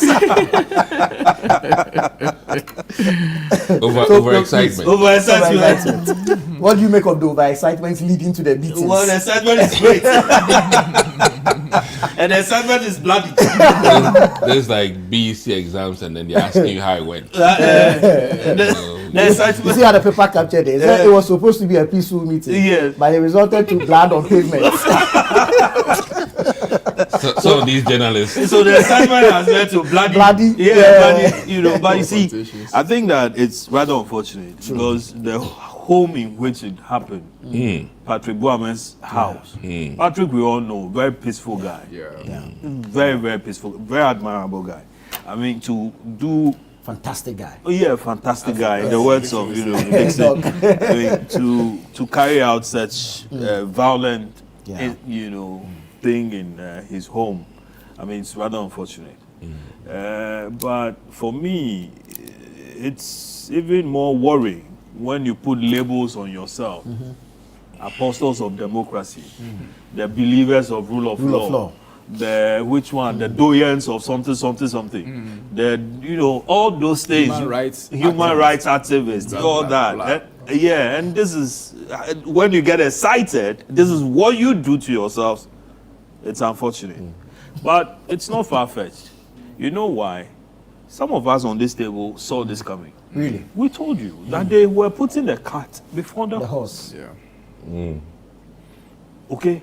And that we were going to get to a situation where individuals who were leaders, I mean constituency leaders, regional leaders and all that, and national leaders, were going to pick and choose who should be who at the polling station all the way up. And that when that happens, there was going to be violence. We said it here. They thought it was a joke. When they announced the new structure. Exactly, when they announced the new structure. And they said, oh no, we know what we're doing, and that this is what, I mean, that it's going to be very peaceful and nothing until what was going to happen. And it started happening. Because now the tops need people at the base who work for his interest. Sure. That is what it is. So then you mentioned Injunction. Akim's Trade Rule. Exactly. Injunction. Oyoko. Threats exactly. of legal action. Sure. Okaikwe Central. Okaikwe. Bloody peace mediation. Yeah, exactly. Somebody is in hospital. You don't do that. Okay, but then also, I'm saying this also with the mind of fairness. Fairness. The committee that has been, put in place. The over 200 member committee with co-chairs. And this is happening. The party is very far away from peace. Something, has to be done. But this I mean, I'm not getting it. In the case of the Oyoko, the guy said that some of the people were made to pick nomination forms, filled it, submitted it, but then when the register came, their names had vanished. I'm just seeing New Drabbing for secure High Court injunction on New Drabbing North constituency. You take a deep breath. I mean, guys, listen. The directives are simple if they will follow. But, no, I think that our democracy needs a good opposition. A good opposition, a very constructive one at that. But if this is what you guys are giving us, I mean, it leaves more. No, they will stay in opposition. Yeah, the 38% will reduce to 25. So 38. Yes, it will reduce to 25. So, I mean, that is all I have to say. Thank you. I would only reiterate that people should adhere to the directives of the party. Right. And let's be fair. Who are the people who are not adhering? And can the party adhere to the dictates of the court? Well, because in the Bumpugu one got violent because the party went ahead. There's always despite the injunction, claiming that they've not been properly served. These antics that we employ and deploy, it's what creates. But don't you have internal dispute mechanisms so that there are standing committees where people can complain and get their issues addressed properly? I mean, what kind of party are you running? You see the baby face smile. We some of these things are very internal, so it's best. Internal? It's not internal. But my key point here is that you are killing somebody's father. No. I'm not supporting that. Yeah, you are shedding blood. I am Violence. not supporting that. That's criminal. When you are preparing yourself to come to government with this character. I think that the positive is the fact that, like I was saying, people are overly excited to join the polling station work, which, I mean, for me, has brought about this. If the reverse was the case, where people are not interested at all of these brouhahas would not be happening. But it appears that though we're in opposition, a lot of people are still excited or overly excited.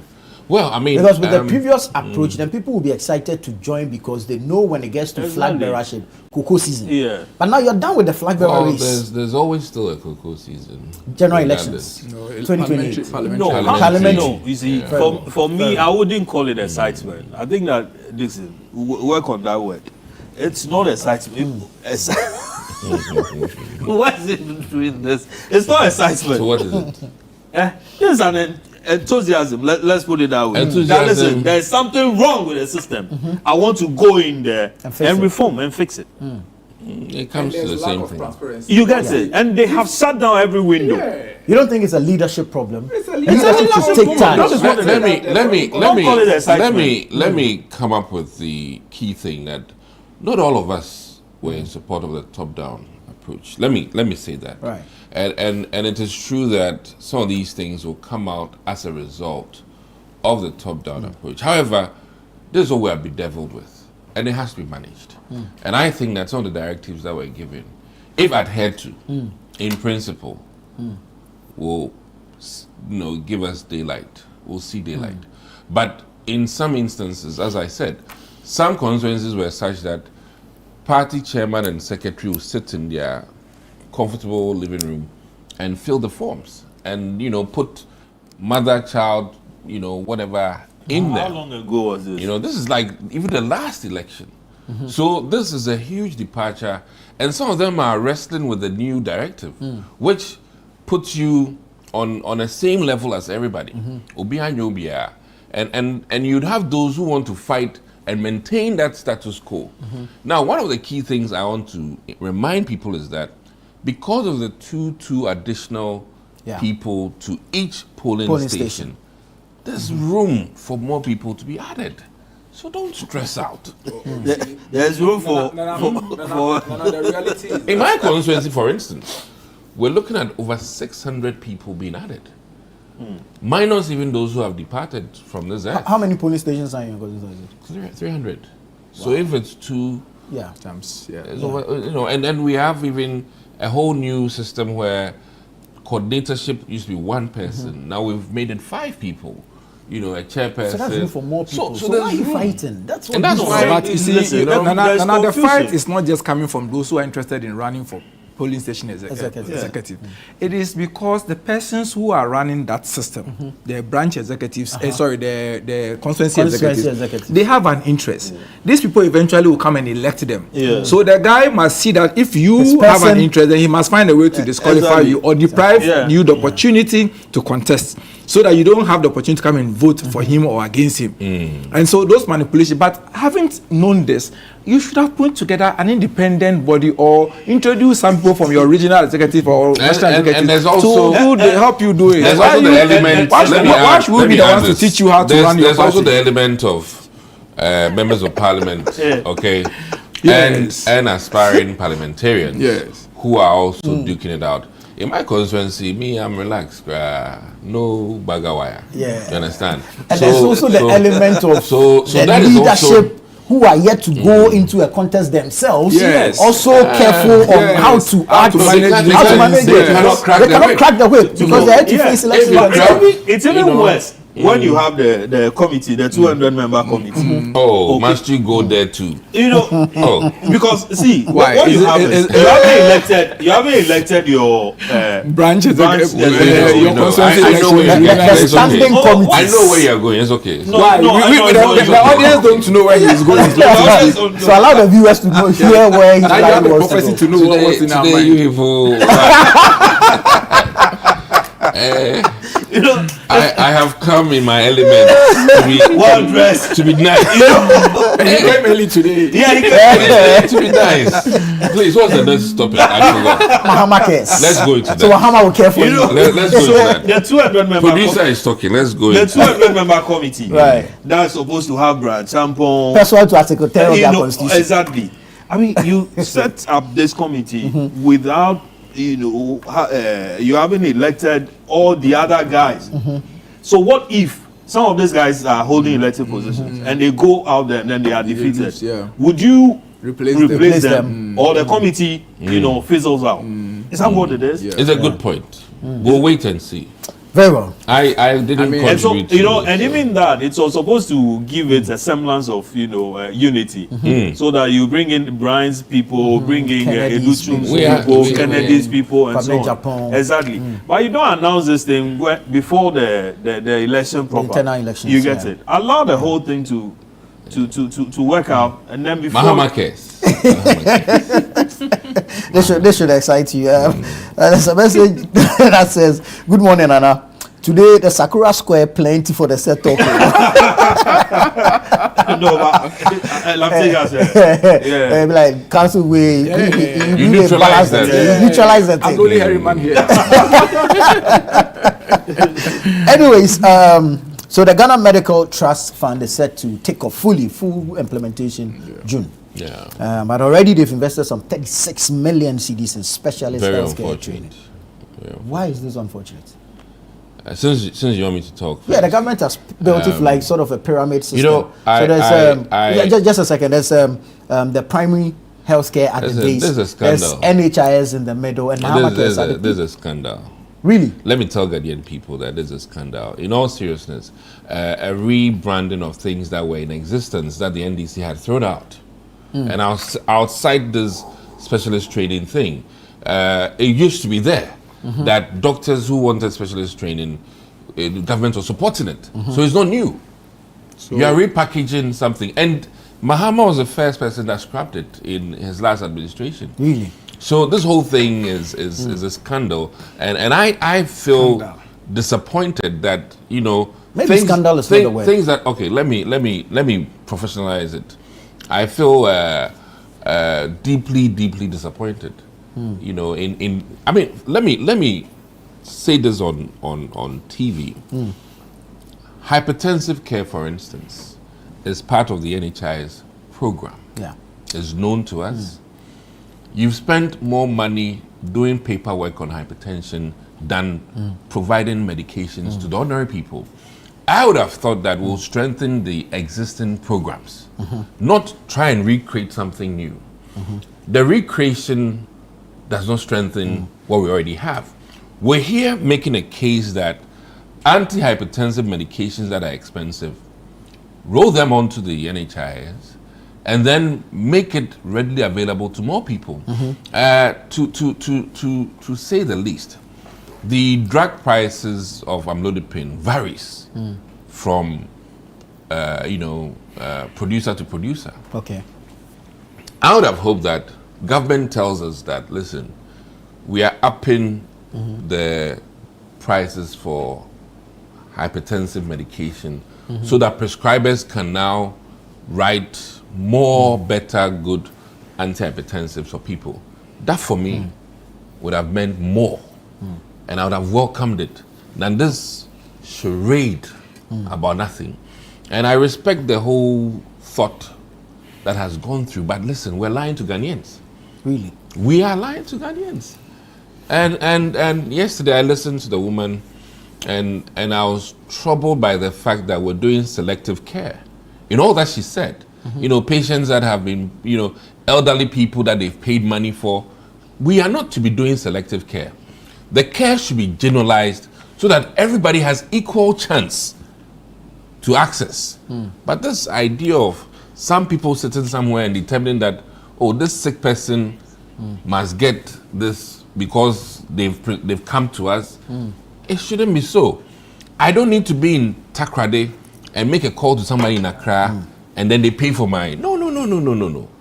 I think that, the care in this country should be well done so that regardless of where you are or where you find yourself, you can have true access to basic health care.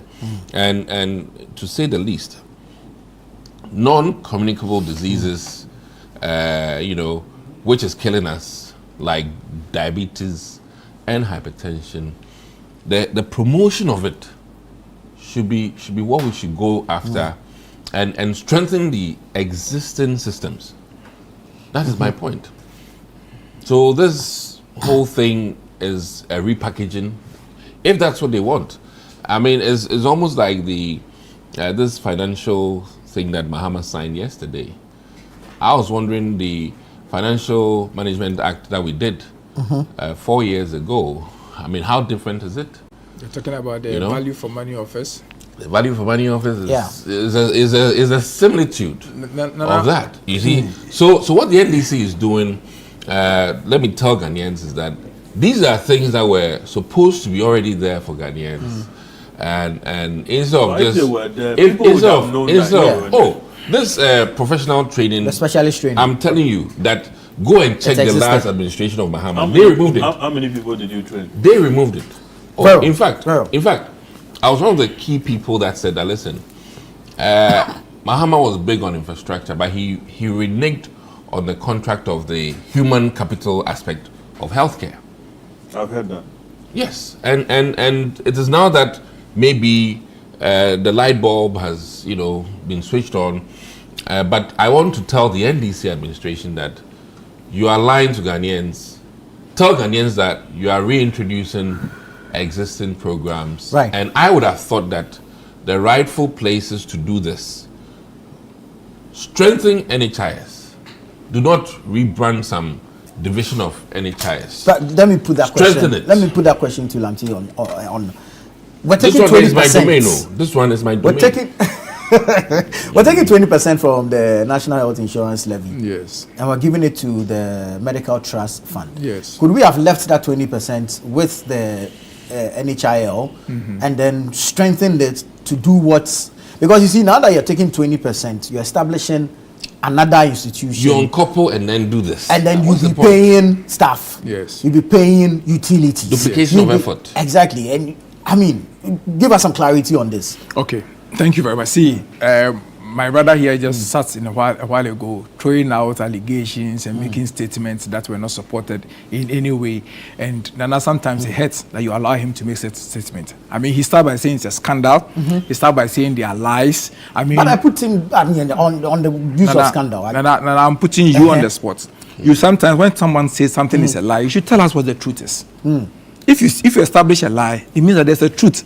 And then you have been able to establish That's why I directed him that the word scandal may not be the most ideal word. It's not about even... Very well. That's why he said he was deeply disappointed. I will not spend so much time on the rebuttal, but I think sometimes, unfortunately, when Dixon throws out some of these things. I mean, what is scandalous? What's scandalous about this? You are saying that these were existing systems and existing programs already.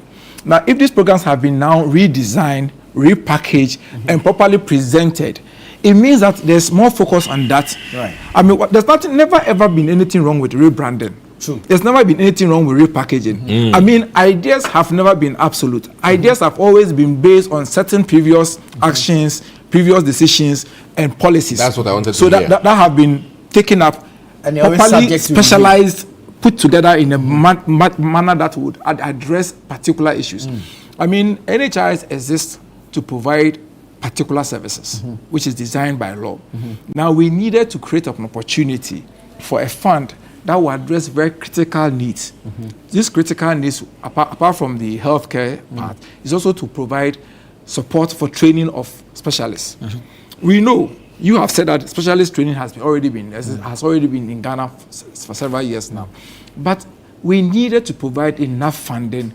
We needed to provide support for some of these institutions. I mean, we know that there are some hospitals in Ghana here who could be turned into training hospitals. All right. I mean, you have the Kolebu hospital that has been sole education point for doctors in a long time. What is wrong with strengthening Ho to become a training point? Right. What's wrong with turning Tamale into a training center? And so some of these things that are happening now are collaborations that is to enhance what we already have and make it better. I don't see anything wrong with that. I mean, if you have a system that allows you to have a general administration to address healthcare, and now you are tailoring part of the resources into specific needs, and that is what the Mahama Care seeks to do. It seeks to provide specific needs and interventions that will reduce the burden that we had in the medical and healthcare system. Does the NHIA law allow it to source external funding? I don't think so. Well, okay, so if it doesn't, then the Mahama Care absolutely fund does. Okay. And the Mahama Care Fund would allow them to source funding from NHIS and also external funds in addition to address certain challenges. Because if you observe carefully, for the NHIS, it is a levy. Their main source is the levy that they get from the various levies. Small levy, so they are going to take some. And 20% of that levy, already you are telling us that they are providing part of that care. And so 20% of their revenue is given to Mahama Care. In addition to that, the Mahama Care is also sourcing other funding. They should to just support their own fund and leave the NHIS. What is your money. concern? Right. No, my point is that what is your concern? You uncoupled and then you slap them on the other side and take their money. I mean, that was the point. Like, so there's the uncoupling and then boss. there's the uncapping. Me. Because we needed more resources for the NHIS to do what it has to do. However, we are taking 20% of the NHIS funds to give to this medical trust fund. Couldn't we have upscaled NHIS to do what this medical trust fund is? Terrible. I mean, I felt so too. And, Thank you. Yeah, I felt so too. Allow him to land first. Thank you.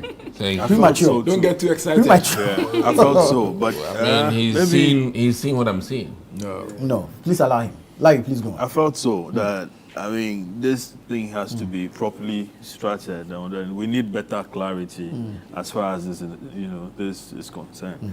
But then also I noticed that there was legislation that was passed away. It went to Parliament. I mean, the parliamentarians made an input. Rushed. Very rushed. Some of the parliamentarians don't even know what they signed. Really? I tell you. Including your own people. Agreed. Okay. All right. But that's unfortunate. It was rushed. And our people, they don't matter really now. Yeah. But I think that's something we actually need to look at. Yeah, whether parliamentarians actually understand the laws or the things they sign to. Some don't. I think that's an indictment. No, it's undertaken is due. Some of these rash things. The law has been passed. Oh, the law went through I am speaking from history that these rushed bills, some of them, my own colleagues, carefully looked at. They didn't look. Very well. Larry, take us home. Yeah, so I think that we need better clarity. But I don't think it's just she just didn't talk about the training of specialists. Kidney. Yeah, she talked about other things. Cancers. Oh. Sorry, you carry on. She talked about other things as well. No, I'm worried about this money they are taking from NHI. Yeah. Don't worry. Let Larry land. We're done. We're done with you. Let Larry land. This guy. So I think we need some clarity as far as the space is concerned, so that we wouldn't come here 2 years, 3 years down, and NHI is telling us that, you know something, monies that we were supposed to use for this was taken and handed over to. We couldn't pay claims because of this and so on and so forth. I mean, it's we live in an environment where people are ready to run away from their responsibilities, and so the list of things, you know, they can hide behind it and then go. Yeah. So I think that we need clarity on this.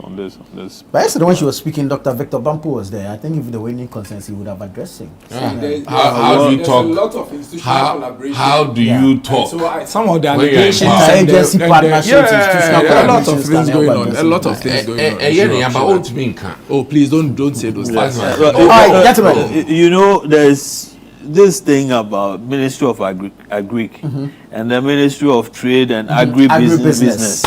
You know, tough war. I mean, sometimes people can be whipped to come and say that. Come and say, you know, beside the guy. Let me say what I want to say and go. No, but when your fund 20% is being taken away from you, you think you'll be happy sitting there? No way. Yes, but they're taking 20% to address part of your functions and the role that you were playing, and do it more specifically. So I appreciate it. It's not as though they take 20%. That's what we have to leave it here. I wanted to do the roads. The road is so key. Unfortunately. You wanted to do roads. But you know, I said something that people misunderstood me. What's this? That when roads are done, rental prices go up. You said it. And what's the misunderstanding there? Oh, it's on social media. Yeah, so I read it too. Yeah, and I'm surprised that people. So roads should not be done. That's what you are saying. Let's go. Thank you, gentlemen. This has been a news review segment of Breakfast Daily. Thank you, Latin. Thank you, Doc. Thank you, Larry. Stay with us. The show continues after this.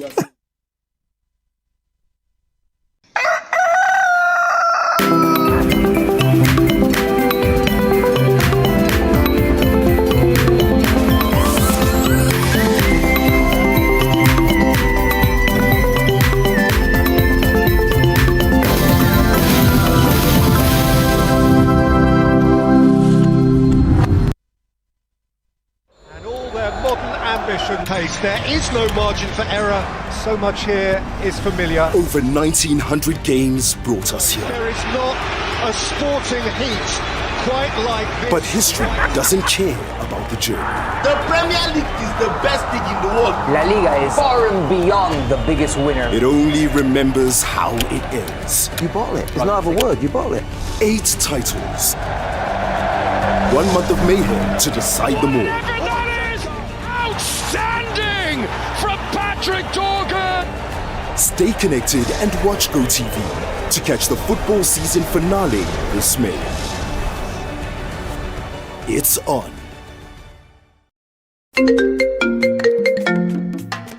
Hello, my name is Pamela from Customer Service. Please revalidate your account by texting your Ghana card number to 0500,000 247. Hey, Abili, wabedim. Madam, give me the numbers behind your ATM card. I'm calling from the head office. An email was delivered across to our customers this morning. Confirm if this is your bank account. 100,100,100. Thanks for sending your bank card details. Send the OTP now to avoid cancellation. EcoBank will never call, email, send an SMS asking for your PIN, OTP, bank card, or Ghana card details. Don't get played. EcoBank, the Pan-African Bank. Hello, please, I'm calling from Customer Experience Center.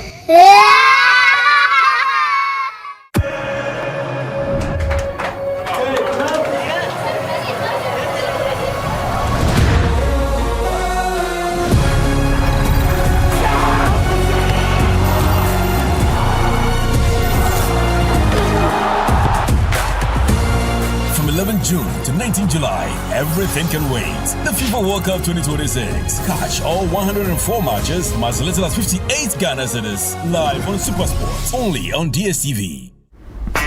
Every day, we make choices. Some big, some small. What would you be doing today? I want this or... Every day, we make choices. And sometimes, choices that shape our hearts. Hi. Whether it's a long-term or short-term decision. The Lydia Ranger gives you the power to truly decide.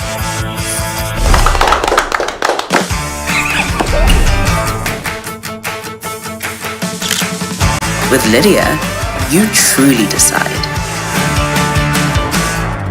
It's time to upgrade your viewing experience with Franco Smart Television.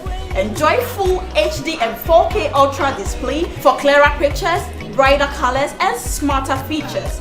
From our 32-inch screen, perfect for your bedroom, to 55, 65, and massive 100 inches for your living room or office. We've got the perfect size and quality. For retailing and bulk purchasing, call the numbers on the screen or visit our website at www.francotrading.com. You can download the Franco Trading app on Google Play Store or Apple App Store. Franco Television, we've got the perfect size for every room. Franco, home of quality television. Hundreds of battles fought across the continent by the princes of Europe. But history doesn't care who almost won. It only remembers the name on the trophy. Where does football go from here? One night to decide it all on the ultimate stage, 30th of May. Stay connected and watch DSTV to catch the UEFA Champions League final. It's on. Life is a celebration of moments. Big and small. The sun is scorching, I'm feeling the heat. With Piva Drink, every moment becomes a refreshing celebration. From the beach to your home, in every corner of your world. Piva Drink at a burst of refreshment. Give me Piva Pop too and tangerine.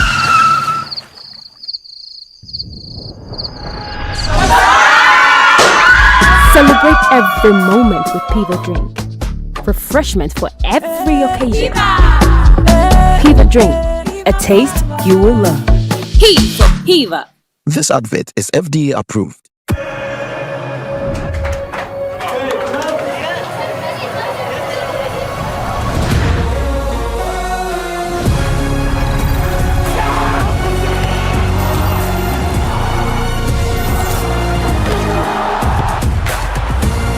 From 11 June to 19 July, everything can wait. The FIFA World Cup 2026. Catch all 104 matches from as little as 98 Ghana cedis, live on SuperSport, only on GoTV.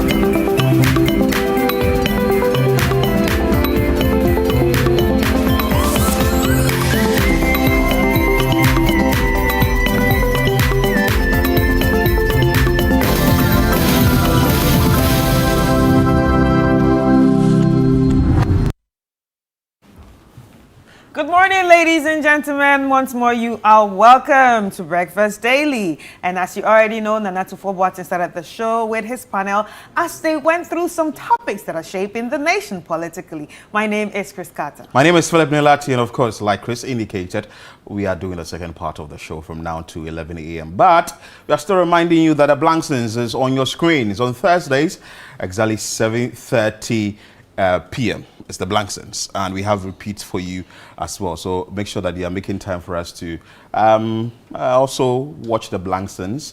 It's an in-house production from Thursday at 7:30 p.m. We also have repeats for you as well on TV. So on Friday at 11:30 a.m. on Saturday 7 p.m. Sunday 4:30 p.m. Tuesdays 3 p.m. and Wednesdays 5:30 p.m. Of course, we were sponsored by NASCO, Lizzie Shito, Out Mosquito Spray, and Everpack. Please enjoy yourself as you watch the Blanksons. It's very important. We prepared this for you, so you have to enjoy it as much as you can. So there's going to be a fresh episode on Thursday this week, but for that, before that comes up, keep enjoying the repeat. If you've not watched the other episodes, keep enjoying the repeat, and on Thursday, you would get the fresh episode.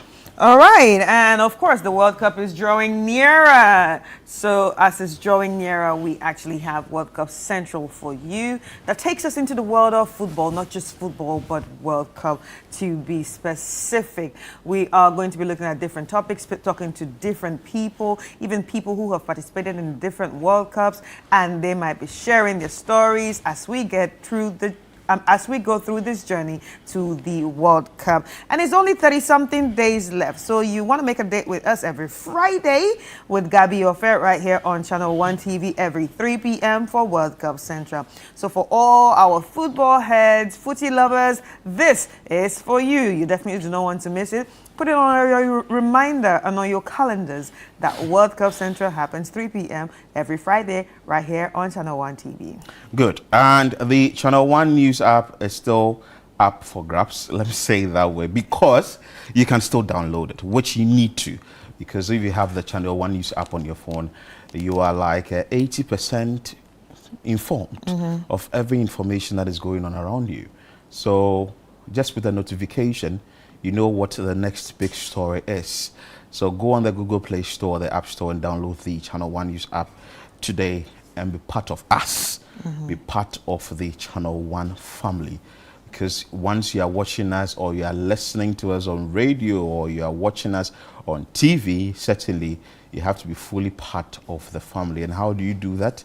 You have to download the Channel 1 News app.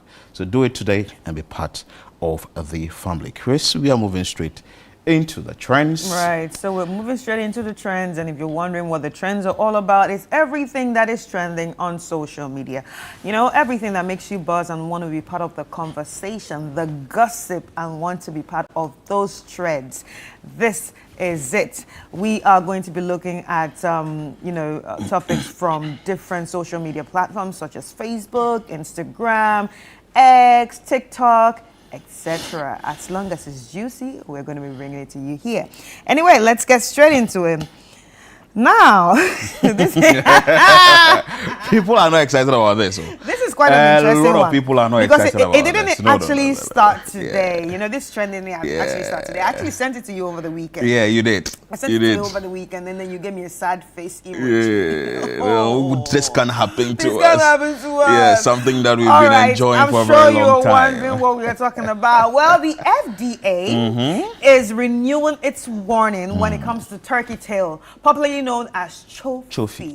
The brown fried meat that you see if it's fried hot like that. So Ghana's Food and Drug Authority issued a public notice on May 11, 2026, renewing its ban on turkey tail or chofi, and it's been banned since 1999 for exceeding 15% fat content linked to obesity, high cholesterol, heart disease, and certain cancers. The fatty poultry parts exported cheaply from the U.S. after rejection there continues selling in markets like in Sawam, Winneba Junction, Sohum, and Nkrumah Circle, despite which Nkrumah Circle is it? Kwame Nkrumah Circle? Yeah. In Accra? Yeah.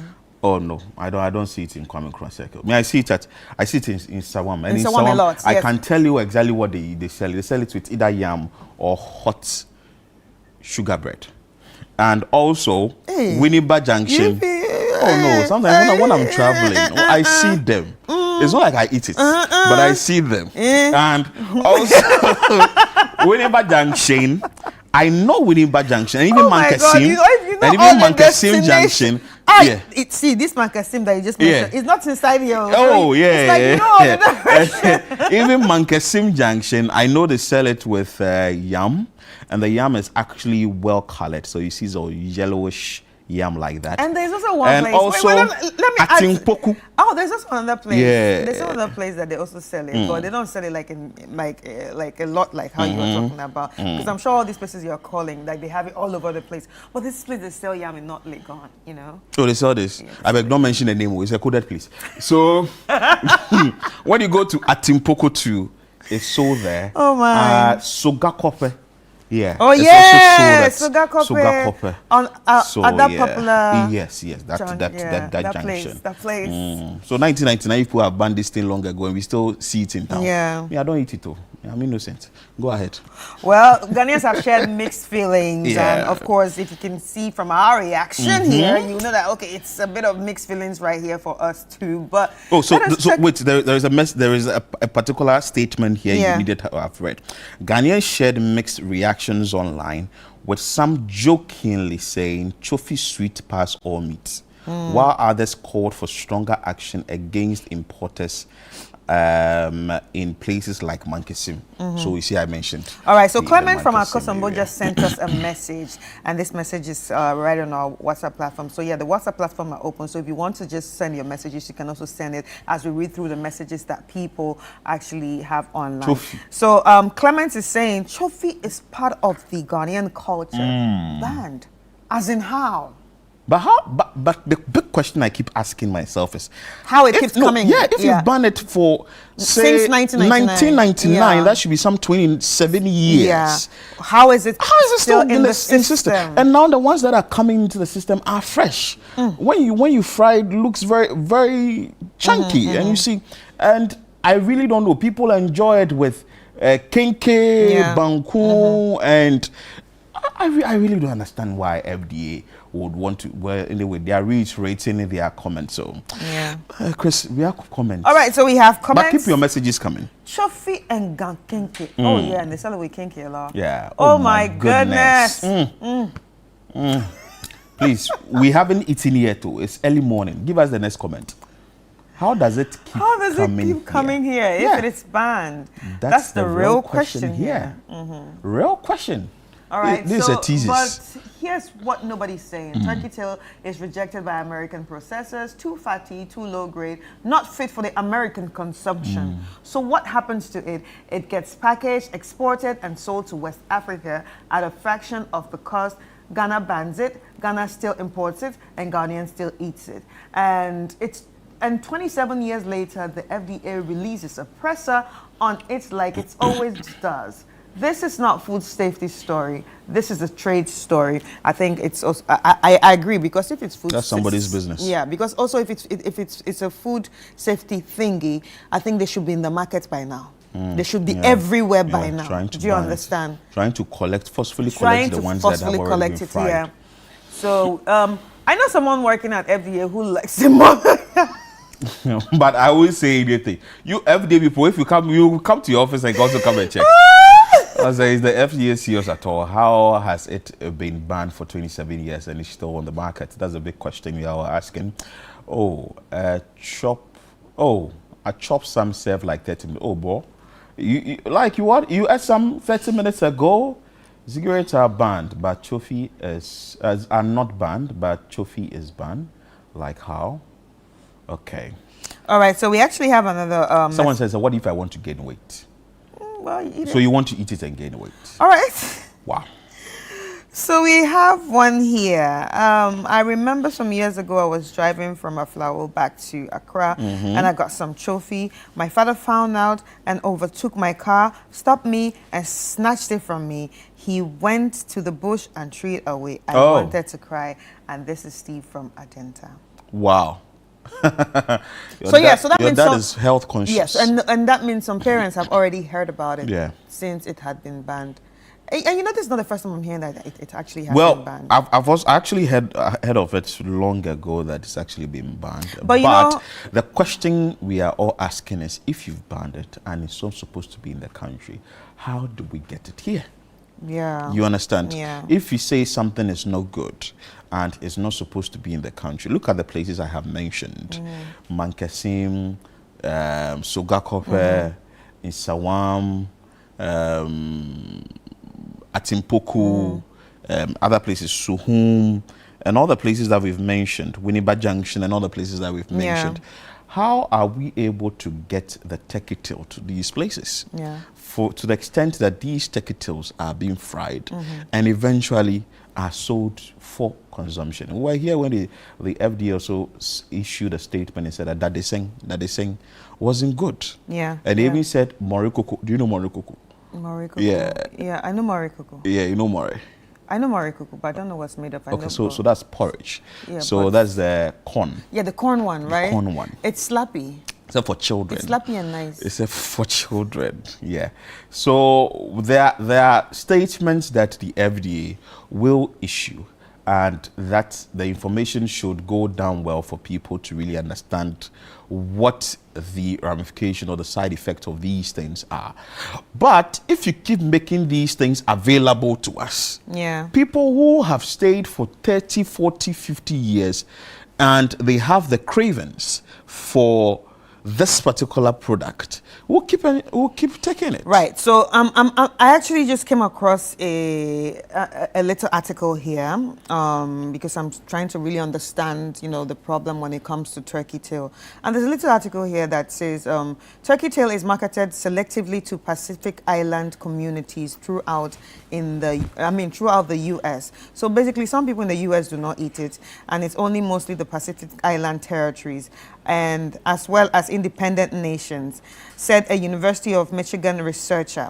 And she said many islanders think the turkey tail is delicious. And basically, I think islanders think like Africans.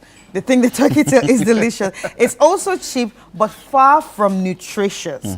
It's full of fat and cholesterol and contributes to one of the major health problems facing Pacific Islanders, and that is obesity.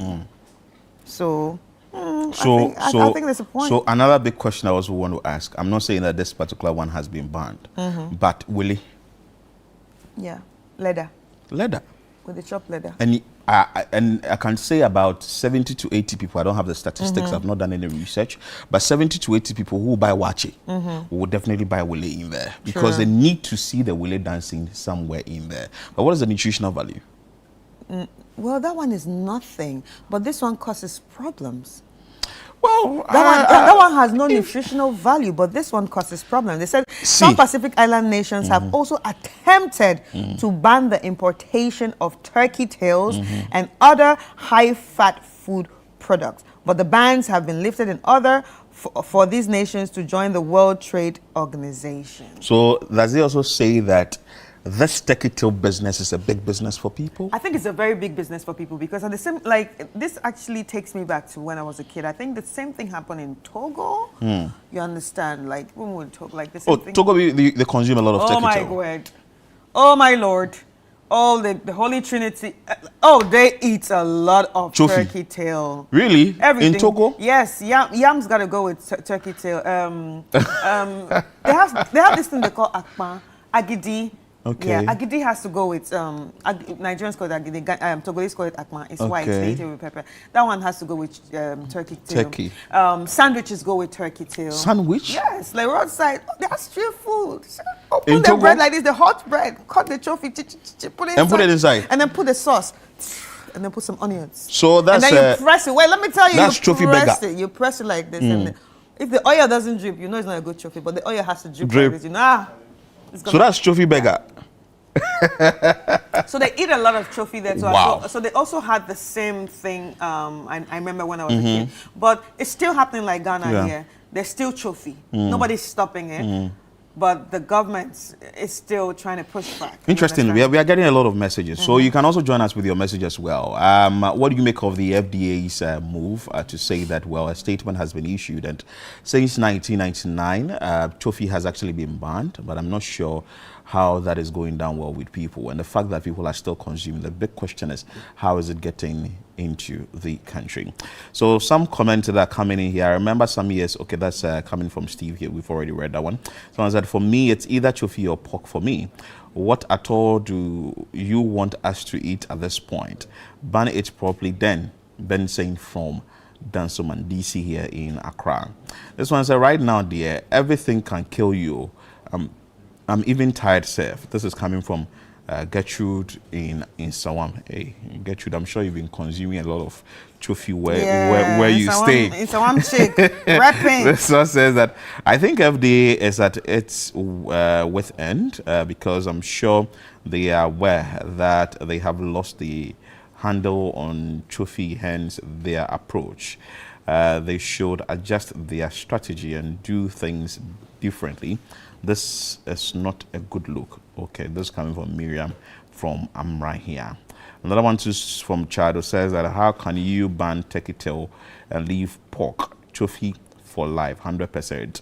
Bill from Chado. Hey, Charlie, people are eating chofi pow. But why will you want to bring pork into the picture?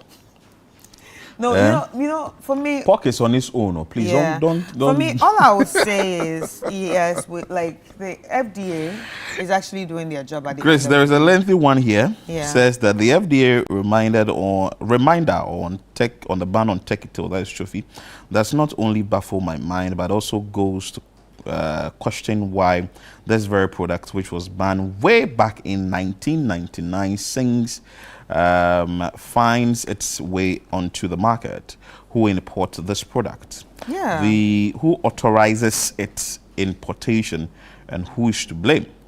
Isn't it obvious we've been sleeping on our job as a country?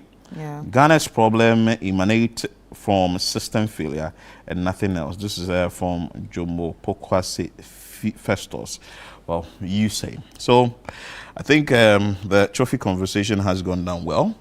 We'll still be monitoring how things will actually be unfolding in the coming days. I don't know if there is an association of trophy eaters or association of trophy importers or association or something. But you know, I want us to do this. I think people would want to share their opinion on this, right?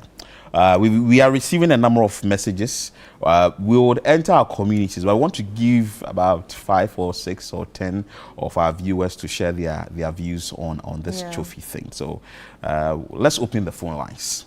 Let's receive your comments and what you make of the FDA statement actually rehashing that you are not supposed to consume the chofi. So the number is on the screen. And also where you've actually been buying it and what you've been eating it with. We've seen messages coming through. People are saying that. We actually have a message here from Joseph. Joseph is our neighbor here in Tesano. I don't know you, but obviously because you live in Tesano. Yeah. He's our neighbor here. Please, it is not your health. Why? Nah, we won't stop eating chofi. Oh, Joseph. No. Oh, Joseph, we want you alive. Yeah, we want you alive. We want you alive. So if you are consuming it, the FDA says that it's not good. You know what? So I think that you would want to stop consuming. It has become a part of people's palate and something that a lot of Africans or islanders eat a lot. But since the experts have said that, okay, you know what, this is causing problems like obesity, some cancers, and probably affecting your liver and so on. One of the things I think we should just do is eat it in moderation. If you think you're a lover of chofi and you are so addicted that you can't stop, do you understand? Maybe you should eat it in moderation. Maybe you should fry it yourself. Maybe you should do things yourself.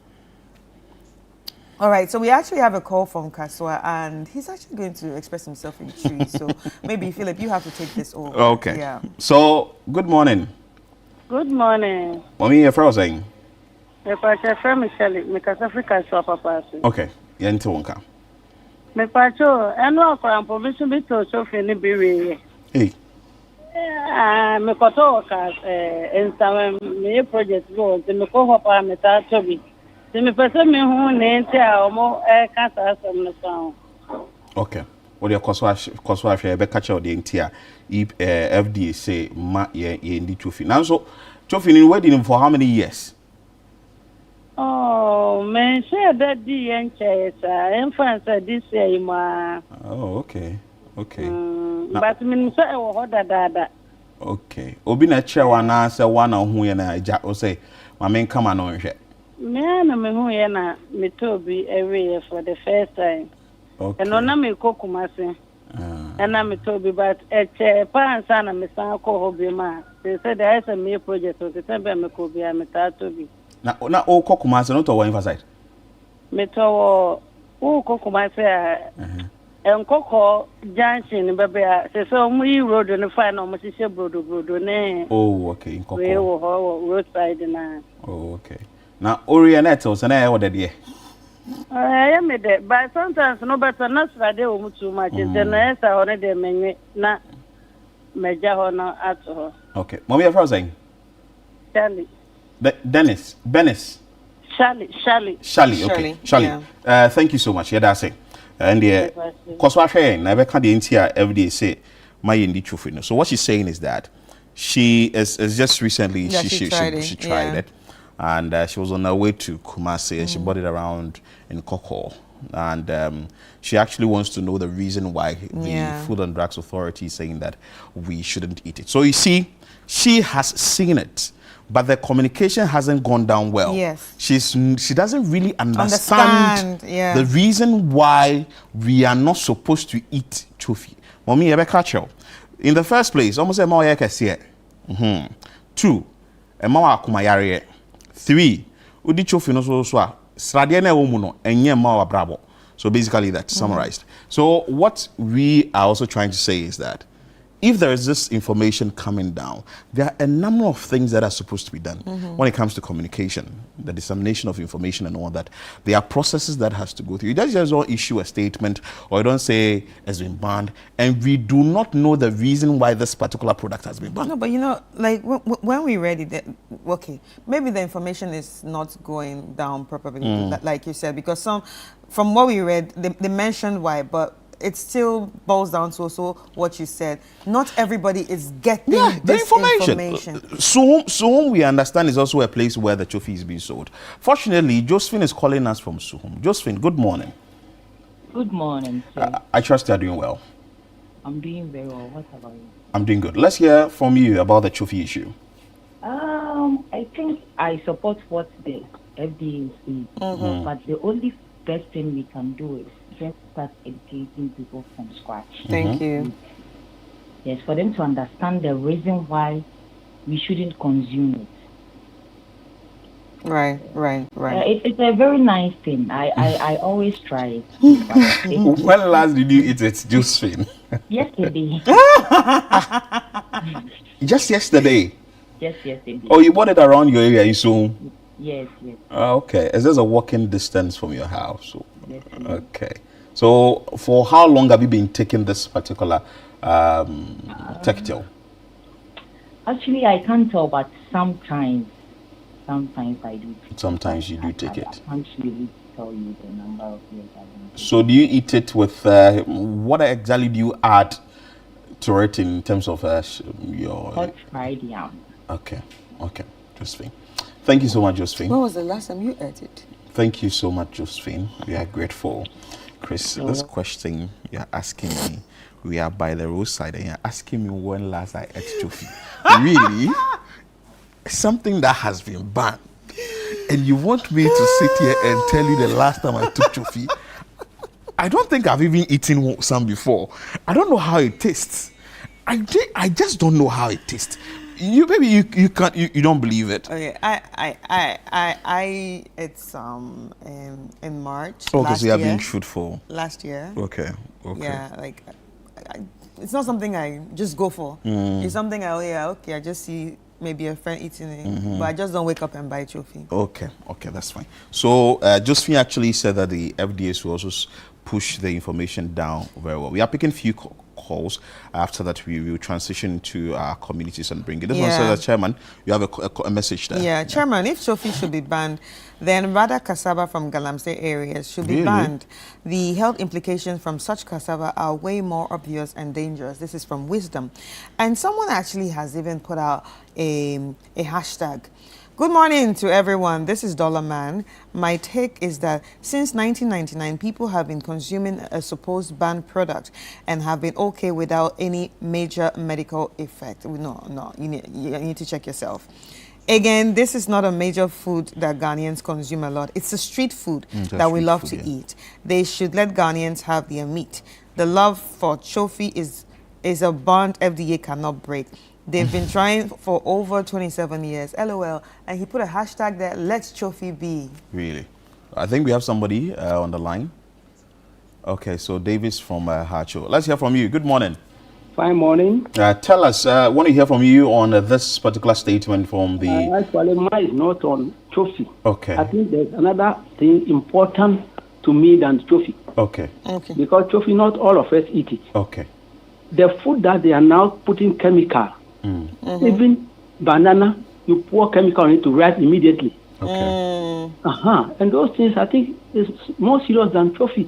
So please, if you can hammer on those things for us, I'll be better. Okay. Okay. That's fine. It's all things we are consuming, so it's also get its attention. This one we are focusing on the statement from the Food and Drugs Authority. That is how come this conversation has actually come up. Thank you so much, Davis, for your time. The reason why we are highlighting on this is because this particular item has actually been banned for 27 years. There are bigger questions that are supposed to be answered. Why is it still in the system? Why are people selling it? Is the information going down well? What is the FDA going to do now that the statement has been issued?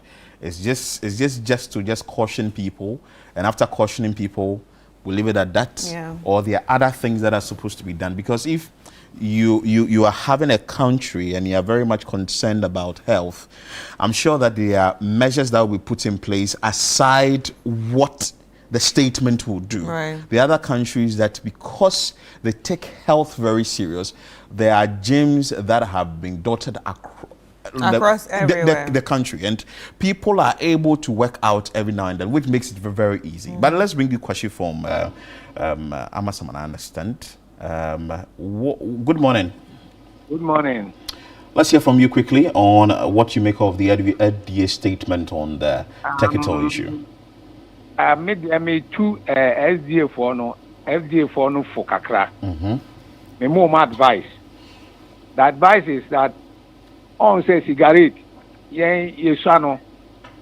Na cigarette, we fruit taxi crowd which me saw cigarette now or no. We fruit transport be a you can smoke in the transport. But she say no. Ye bandi sa no mano. We advert so tia sa normal we who be board na ye the boss say cigarette is dangerous. Don't smoke. So and so ye bandi yo. And say me nyini me do sa me hu say cigarette no ko form kra me nanti abonten hu say obi no cigarette e wa abonten da. Etete no. So enti we no so no say ye bandi na enye ye dia. De wo say ya ne say emre bia ye be ya advert etia so na billboard crampo na ya ye you know fe the boss say e de de enso so wudi a na wukum ho that no man cause for so many years me yiri say ne we no e be kofom he says am for pedi a say wu bande kra ye de be fa nsu ase e de aba so ade that's it. So I'm sure you got what he said. Such a brilliant idea. So he's actually telling FDA. He's telling them what to do, because I feel like the whole talking is not enough. You know, like you said, there's an information. How is it reaching everybody? But let's explain to let's actually translate to for our viewers what Kwashi actually said. So he is actually giving the FDA free advice. Now that you've been able to put out the statement, are there other things you're also going to do to ensure that people really understand why you are doing this?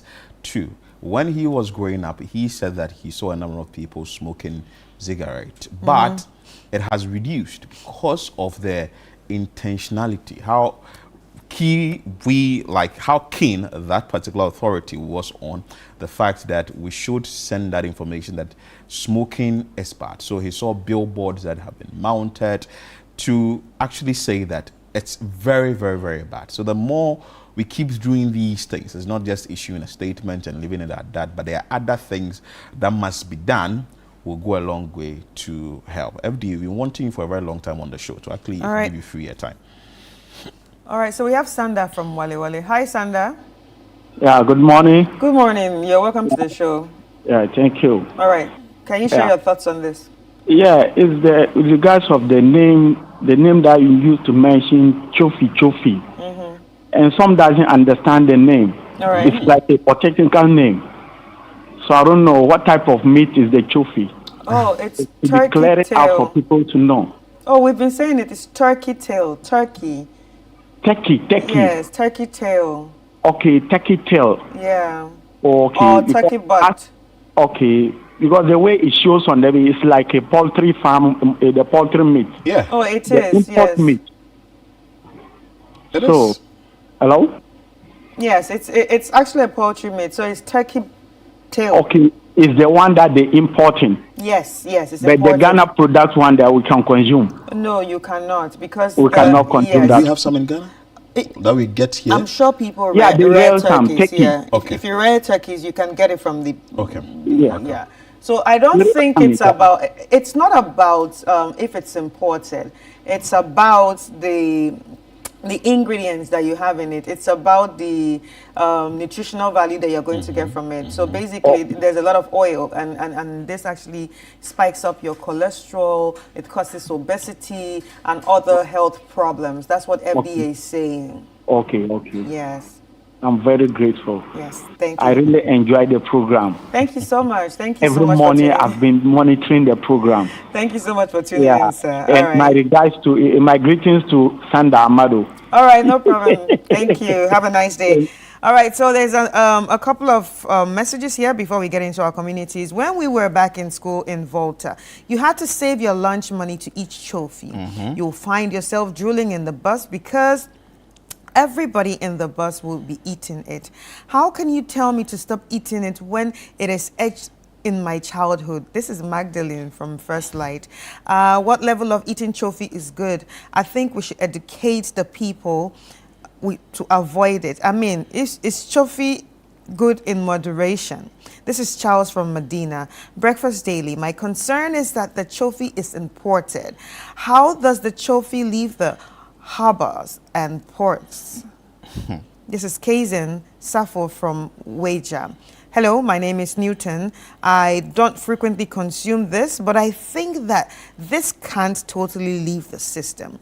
We don't talk about the complexity of how pork from pigs are processed. Pigs are immune to venoms from snakes. So what happens to the fat stored in the pig? This is Henry from Hull. Henry, that's a very good topic, but Philip won't like you to talk about it because he likes pork. Health and safety. Really? Yeah. Rick's bacteria and okay, so Lucky from Dodowa is giving us some information that we need to know about health and safety. Rick's bacteria and pathogens. Raw turkey often contains dangerous germs like Salmonella, Coltistridium. Oh Jesus, these are very scientific words. Yeah, perfect genes and Campylobacter. Oh, that sounds like hypopyrethroid. Yeah, which cause food poisoning. This is Lucky from Dodowa. We're not talking about the raw one though. That's why you're meant to cook it so you don't get salmonella. So that's why you're supposed to cook it very well.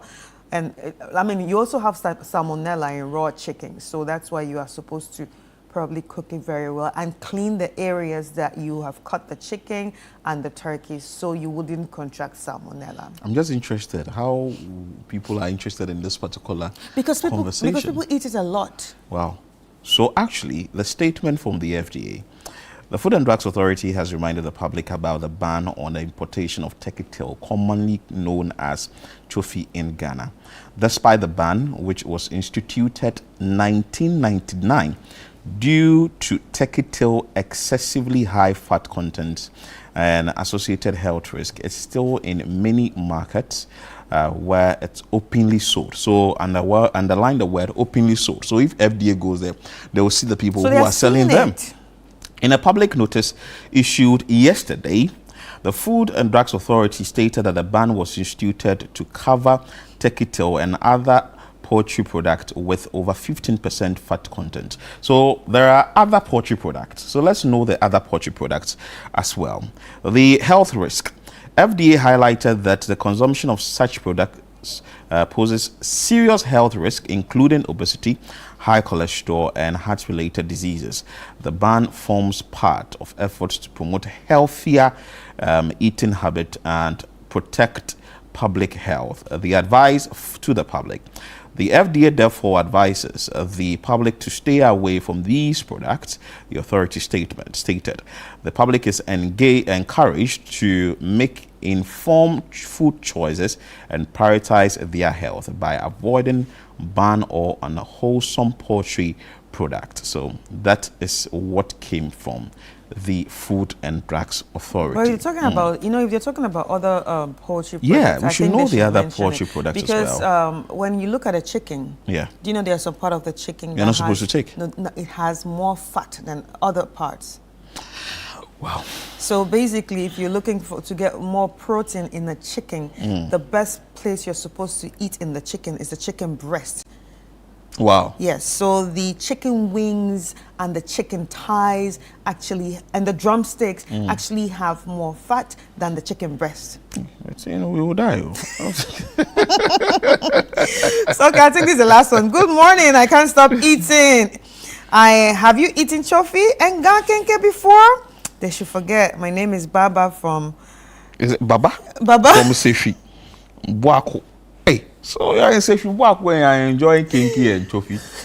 Charlie, people are serious. Anyway, I think we've had enough. It's time for us to get into our we've had enough.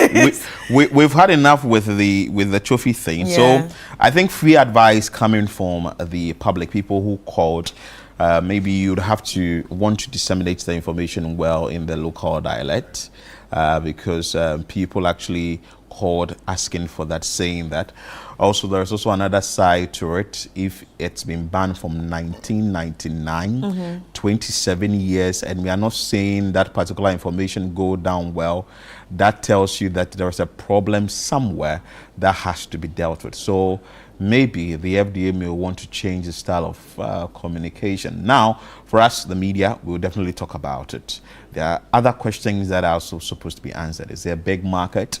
How are we getting this particular product into the system? And a number of things. But the Food and Drugs Authority, why not? We are here, available for you. There are a number of things you are doing we want to talk about here on Breakfast Daily on Channel 1 TV. So probably you'd want to get in touch with us. Yeah, or if we get in touch with you, please give us the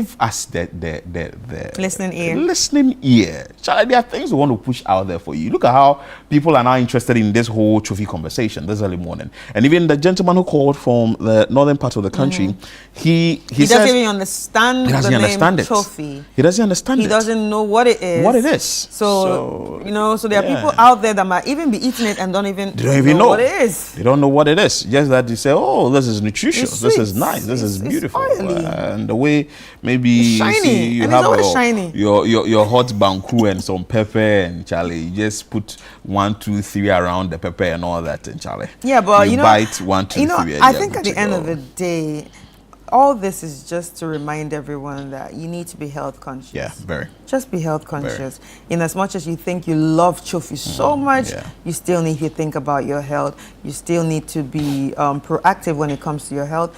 Go out there, go to the hospital, check yourself, check your liver, check everything. To even check your cholesterol level, to even know that, all this chofi I've been consuming, nothing is wrong with me. Because most of the times we get to think that because we cannot feel anything happening to our body, there's no problem. We are healthy.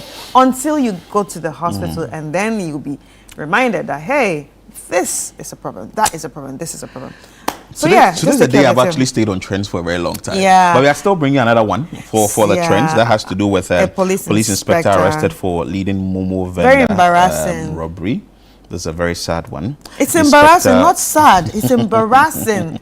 Like a police officer. Apia Dankwa from Eso Yebua police station was arrested by the regional anti-robbery unit and remanded by the Tasemanso Circuit Court on May 11 for his role in robbing a mobile money vendor. So the police found a gas pistol, ammunition, and 9,835 Ghana cedis cash at his home. he returned to court. He returns to court on May 29 as investigations continue. While official report confirmed one incident, local accounts linked to him to over 8 attacks, including one where vendor Victoria lost 38,600 Ghana cedis and personal items after a robber posed as a customer on May 4, and Ghanaians expressed shock online, with some praising the police for holding their own accountable. This is it's so sad. If you look at the whole story itself on social media, you would just, I don't know, you would just be more embarrassed for him. First of all, the trauma he caused this Victoria Akko woman is so bad. I understand he left his phone at one of the crime scenes. It's her crime. It's her place. Yeah. He shook her so badly. She was traumatized so badly that she didn't know when she weed on herself. She peed on herself, and not just on herself. Her child was lying there. She peed on the child. Oh, that's sad. So I mean, it's just embarrassing. But because of the pain he caused her, God made him forget his phone. So it was because of his phone that he was caught. Yeah. So he actually said her phone was missing, but there were other cases that came up and they were linked to the phone and all that some time back. So he didn't have any defense there. But anyway, let's bring you comment what people are saying on this one. And he said that will bite you. It's definitely in your cloth. Yeah. Okay. Hi, bright up here. My name, darling. Change right. Namesake. Okay, this one. Okay, we are not even safe anymore. Those protecting us are robbing us too. Hey, Ghana. Wow. An inspector for that matter. Then if he come 10 IGP in future, like would I be that too? Hey. Anyway, you say. So that's the unfortunate one there. And it's just too sad, but like it said, May 29 he will be at court again, and investigations are into the issue, and we just entreat other police officers that you'd want to take you from this, because it looks like this now, if you do something and they actually grab you, your name will also be out there.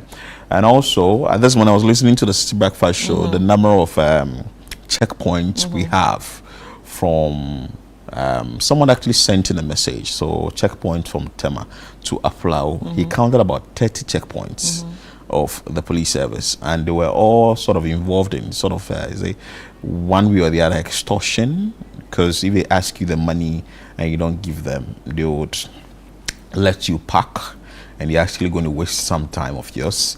But those who can actually pay, they are let to carry on. So I think the Ghana Police Service has a lot of work to do. We actually believe the IGP Tete Yohunu, who is doing a good job, but like it's been said, there is more room for improvement. So, and definitely you would find some bad nuts among the good ones, so they have to be dealt with to serve as a deterrent to others, because I think in recent times you're actually trying to get some trust in the Ghana Police Service.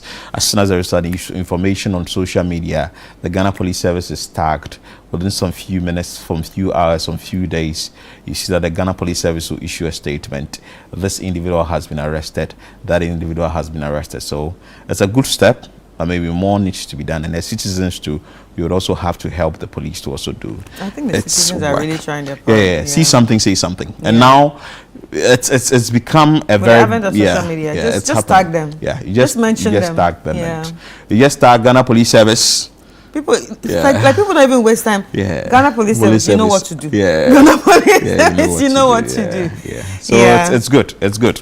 Anyway, so we do video of the day. Yeah, then we move straight into our communities. Yeah, let's take a video of the day and see how excited we will get about this.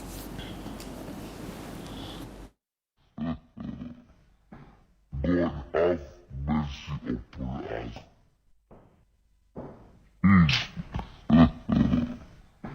God have mercy upon us.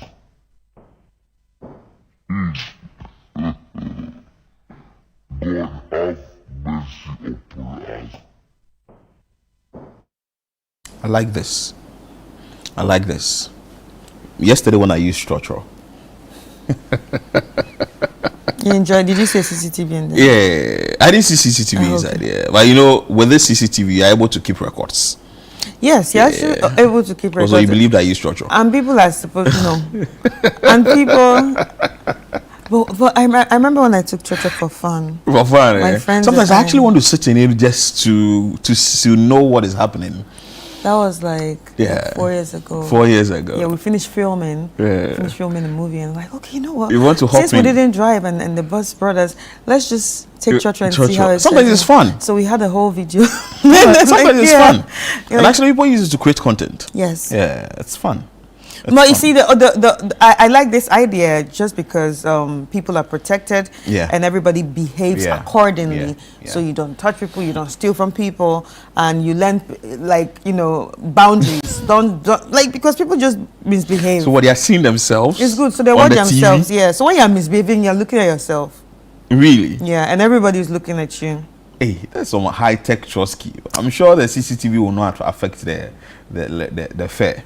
Yeah. They will now increase the fare. If it's 2 Ghana cedis, they won't do that. They won't do that. CCTV fare. Anyway.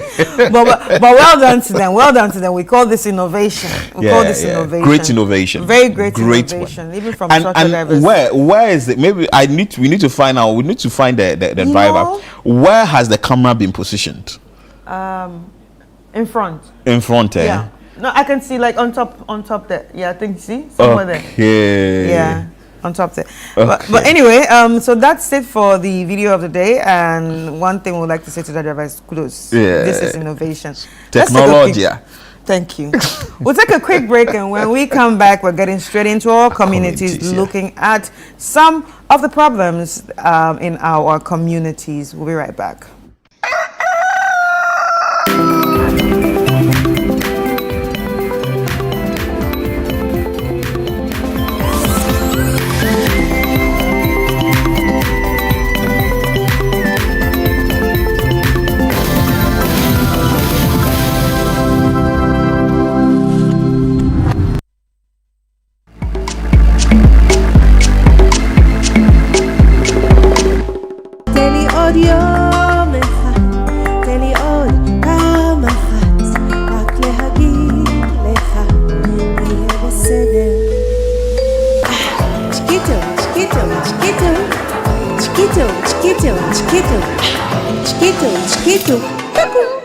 My guest is coming all the way from Israel. She's a virtuosa violinist. Clearly, she's a brilliant vocalist. She wrote this song herself. She's a composer. We're going to do shakshuka, which is a very traditional meal in Israel. This olive oil is from Israel. Ooh. It's from the Galilee. It's in the north of Israel, and it's very, very good. Israel is known for olive oil, so I'm going to put some for the cooking. I love shooting videos, by the way, in the desert. I love just showing different sides of Israel with my music.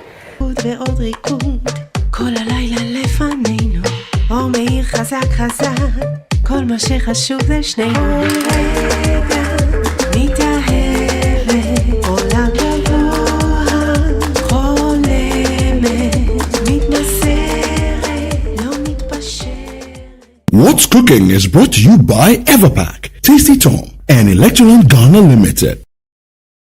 Rejection can shake your confidence. But what if it's not a denial? What if it's redirection? On Lifeline this week, we're talking about how to handle rejection without losing yourself. Why is it that when I have rejection, it gets to my heart? When it interrupts your plan, that's painful. But even more, it challenges your sense of value, your sense of belonging, your identity. You needed to get here, and to get here, maybe you needed to get married. To get married, you need to propose to a lady. And so that's what you went ahead to do. And you were rejected at that point.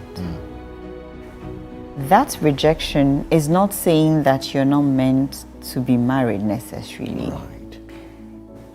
It is saying this is not, it could be saying this is not the door for you. Join Bishop Fred Crunchy-Mensah and his guest Eunice Osetutu this Tuesday at 10 p.m. only on Channel 1 TV.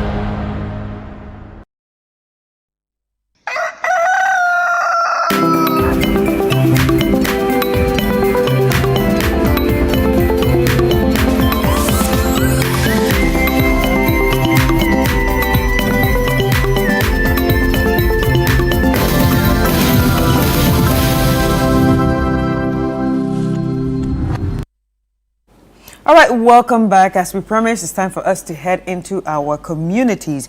So today we are going to the Central Region, Ewutu Senya East District to be specific, where pressure is mounting on health authorities in that area to actually expand health facilities to meet the growing healthcare demands of the residents. And of course, you know, if the population grows, there are going to be more demands. So now it's time for us to watch this report from Akwesi Ado, who's a Central Regional Correspondent, and when we come back, we will be talking to people who are going to make decisions about this, or even Akwesi Ado himself, to know what the situation is like.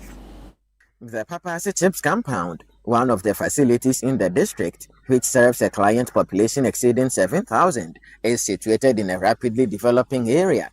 Residents say the facility is not capable enough to attend to majority of cases and needs an upgrade. The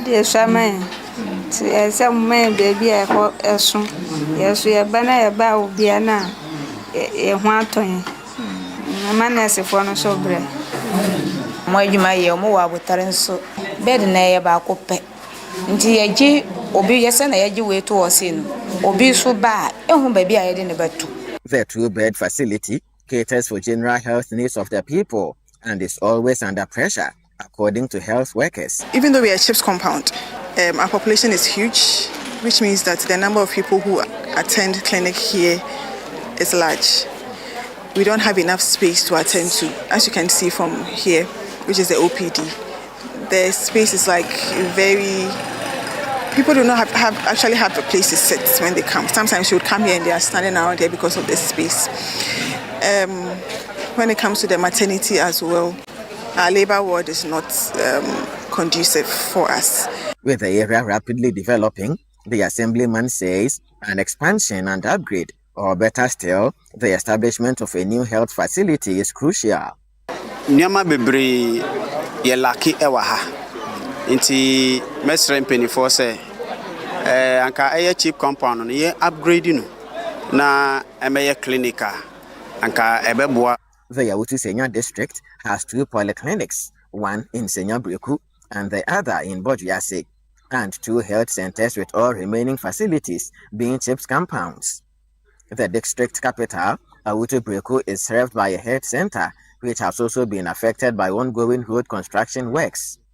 Felix Darby, the district health director, tells Channel 1 News additional facilities as well as the expansion and upgrade of existing ones are required to ensure effective primary health care delivery. Ewutu Senya is a very big district which has a population of 180,000, and so when it comes to primary health care, the best we have is polyclinics. Okay, two polyclinics, one at Bojuase and then one at Senya Breku.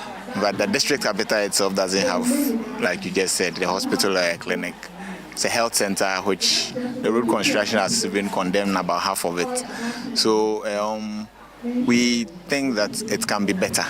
The Papasi Chips compound has been renovated by the Member of Parliament for the area, Giselle Atete Agbotui, who has also constructed a reproductive and child health unit for the facility. They told me they want some offices in addition, so that's okay. We also renovated the CHIPS compound. We've painted it also. We can't do one and leave the other.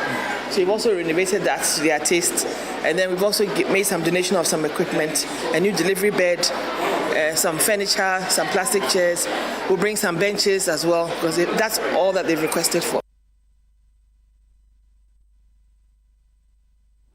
All right, so that's the report from Akwesi Ado, our Central Regional Correspondent, and he filed this story. And luckily for us, we actually have him on the line. Let's get talking with him so he can break down things to us since he was there to witness it himself. Hi, Akwesi. Hi, Chris and Philip. Good morning. Good morning. You're welcome to the show. Thank you. All right. So, Akwesi, you were there. So, can you give us a brief picture of what you actually saw there? Okay. So, this chip compound is located in the Papati community, and it serves. So, we have Papati number 1, Papati number 2. So, the facility serves residents in Papati number 1, Papati number 2. Okulun Kwanta, Just Tab, and then some other communities. According to the assemblyman for the area, the population is well over 7,000. And yet, this is just a 2-bed facility. So what it means is that only 2 people can be admitted at a time. So the facility is always overwhelmed completely. It doesn't have any short outpatient department where people can sit comfortably, even while they wait until it is their turn to see the nurses at the facility. Before the Member of Parliament intervened, there was no specifically designed area to see maternal patients and then the children. Right. So it's really a very difficult situation for the health staff themselves, because there is also no accommodation for them, there is no security, and so they come to work in the morning. By evening around 7, the place is shut, they go home. When someone needs their service, they would have to call them via phone. If they are available, they go to the facility to cater for the patient. If they are not, it means the patient would have to look elsewhere. Right. For how long has this facility been in existence? Very long. It was established quite a number of years ago. Specifically, I cannot mention, but it's been in existence for a very long time. Right. And has it ever been renovated, properly renovated? So it was recently that the Member of Parliament for the area, Gisela Tete, stepped in to renovate the main building, and then also bought for them some equipment and furniture, and then constructed a separate facility to cater for maternal patients and then children. Right. So if you said this place actually caters for about 7,000 people, are we saying that there are no other health facilities around them or in the district? So this is the Awutu Senya district. In the introduction, I heard you mention Awutu Senya. Yeah. So this is a neighboring district to the Awutu Senya East municipality, that is Kaswa. So the capital of Awutu Senya district is Awutu Breku on the Kaswa Winneba Highway. And then this one is situated on the Kaswa Bojiasi Road. So this is after Udupofa. So if they want this particular community, that is the Papasi area, Wokulun Kwanta, shares boundary with the Awutu Senya East. So this facility serves the residents in the Papasi number 1 and 2 communities, Wokulun Kwanta. There's an area called Jasab, and then some other people from around Mangwase also access healthcare from this particular facility. Right. Okay, so stay on for us. We have the Member of Parliament for the Awutu Senya East West constituency, that is the MP, Gisela Tete Abutri, who is joining us.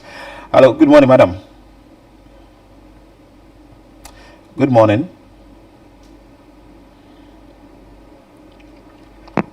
Okay, unfortunately, we lost her there, but we will still be working around the lines to actually get her again on and see how best it will go. But Akwesi, let me find out from you. When you visited this particular facility, how many health officials or personnel do they have there? I didn't actually count, but they wouldn't be more than 10. They wouldn't be more than 10 because it's a SIP compound. This is not a clinic or a health center. Okay, that's fine. And we do know that SIP compound, in the manner they are designed, always have just more number of. You stay on for us. Let's connect with the MP again, Gisela Tete Abutri, who is joining us. Good morning, madam. Good morning. I trust you are doing well. Yes, I'm Good. fine, thank you. We want to have a brief conversation with you. We see that you are doing a good job in your constituency. How is the health situation, or when it comes to, say, health facilities in your constituency like, and what are the plans from your end as the Member of Parliament to champion this cause? Thank you very much, and good morning. How many minutes do I have to speak? So I don't know how to summarize or otherwise. Okay, so you have about 15 minutes. 15. Yeah, All right, 15 good. All right. So the Autusenya district, which is the Autusenya constituency, Autusenya West constituency, is quite a large-sized district. It borders Greater Accra region and it borders Eastern region. So it's like in the north. It's in the northeast of the Central region. And it actually has two geographical locations. One part is the Senya Breku, Bonsoku area, detached from the main part, which is from the Awutu Breku township, going northwards towards Bojuase and those areas. Currently, they have 2 polyclinics, they have 3 health centers, and 14 CHIPS compounds. And thanks to His Excellency John Dramani Mahama's policy of giving 2 CHIPS compounds every year, we'll be adding on 2 a year to this. So that is our basic architecture in the district. Wow. So there's a facility you recently renovated, had some renovation there. What was the demand, and what actually compelled you to go in there and do the renovation exercise? Would that be, which one was that one? Would that be Papase or? Yeah, the Papase one. All right, okay. So the thing is that I typically take a map and look at the health centers in totality and their locations. And the Papase area it is on the road from Kaswa to Bojuase. And as you can see, you can tell that the population is increasing over there, and they don't have a large health facility. They have some private ones. Private people have put up their individual ones over there to supplement what government has done. But for government facilities, that is the main one over there in that area. And so we had to expand the child welfare center, and then by doing that, automatically renovate the CHIPS compound. But that community actually needs something more than that. Yeah. But these things, the health centers and CHIPS compounds, they tend to grow organically. It may start at the CHIPS compound, and then eventually, in case they have extra land, then you actually see them growing, adding on facilities as they are. So for the Papase area, that is what is there. And now, with the direction of the 2 CHIPS compounds per district, we are giving another area called Okulunkwanta, Royal City. They are also going to have their own CHIPS compound. So that will now supplement now these are the state interventions. Like I said, private hospitals are different. That will now supplement the healthcare on that side. And then you now move to the next large community, which is Jekodua, Mangwasi. Jekodua is split, that is the boundary between Greater Accra and the Central region. And they also have a small CHIPS compound, but under the SIF, they were given, they are building a larger clinic, but it's not completed yet because the contractor has to get paid. And then moving further north is the Bojuase Polyclinic. Okay. That is the nerve center of the healthcare in the northern part of the constituency. Wow. And over there, MTN Foundation was gracious enough to support us with to complete a structure that the community had tried to put up at the Bojuase Polyclinic. And that is now the first theater that we have in the district, in a public facility. And so that has really become an anchor in the healthcare system. As a matter of fact, at first, the percentage of women who used to go for medical care, yes, was, I'm told that it was about 37%. Since that facility came on board and we have the ability to do operations now, we are looking at about 50% utilization. And I'm saying that because in the past, if somebody had an issue, we'd put them in an ambulance and send them to Agunas Wedro. So now, the doctor there, gratefully, indicated that once she can handle cases in Bojuase, she keeps them over there. So everything is networked. And it starts from one point and moves to the next grade of health facilities. Also, we're fortunate to get a clinic from Qatar Charity. I lobbied for that as well. And the Qatar Charity were gracious enough to give us a clinic, which we also sent to our branch. They had a CHIPS compound. They have a secondary school with a population of about 1,800 plus. So they needed a much bigger health facility in that community. So that also serves the western side of the district and that section. When you go to the northern side, that is even further up, heading towards the boundary with the eastern region. And so those ones we have CHIPS compounds such as Atiriakwa, Maenda, and other places. So that is our basic architecture. And also we actually have a strong system of traditional birth attendants. Okay. Yes. So it's not only the formal government government facilities and people's private facilities. Maybe a midwife has a clinic and all that. We also have traditional birth attendants who are a critical part of the health system. Now, they are usually indigenous. Okay. And sometimes, healthcare, giving birth and all that, it has a lot to do with trust and confidence. So we are Gwans. Okay, so with the traditional people, is it that they do it in their homes, or they come to the facilities that have been put up and they help in the delivery there? No, they do it. Some of them have their own little setups that they do. Okay. And I'm saying traditional. I'm just highlighting them because they are a key part of of the maternal delivery system. Okay. I don't know what happens in other districts, but in my part it is.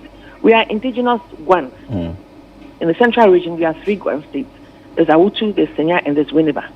And so a bit of conservatism in certain areas. So whereby a traditional birth attendant is actually a key person that people may rally around to give birth. But with that aside, the healthcare facilities are also doing what they can. Beautiful. We have a few issues. Generally, there's inadequate human resource from public health nurses to a few midwives to lab technicians and all those sort of things. I was about coming to that. If you do not have the numbers, as in the personnel, to actually man this particular facilities that you've mentioned, what is the plan? And 2, when it comes to equipment for these facilities, is it that we just put up the structure, and what next for the equipment? So in the district, there's a total of about 420 health personnel, including those who are on steady leave. Out of that, about 200 of them are working at the Bojase Polyclinic. The rest are spread over the Senior Polyclinic and the other health centers and the CHIPS compound.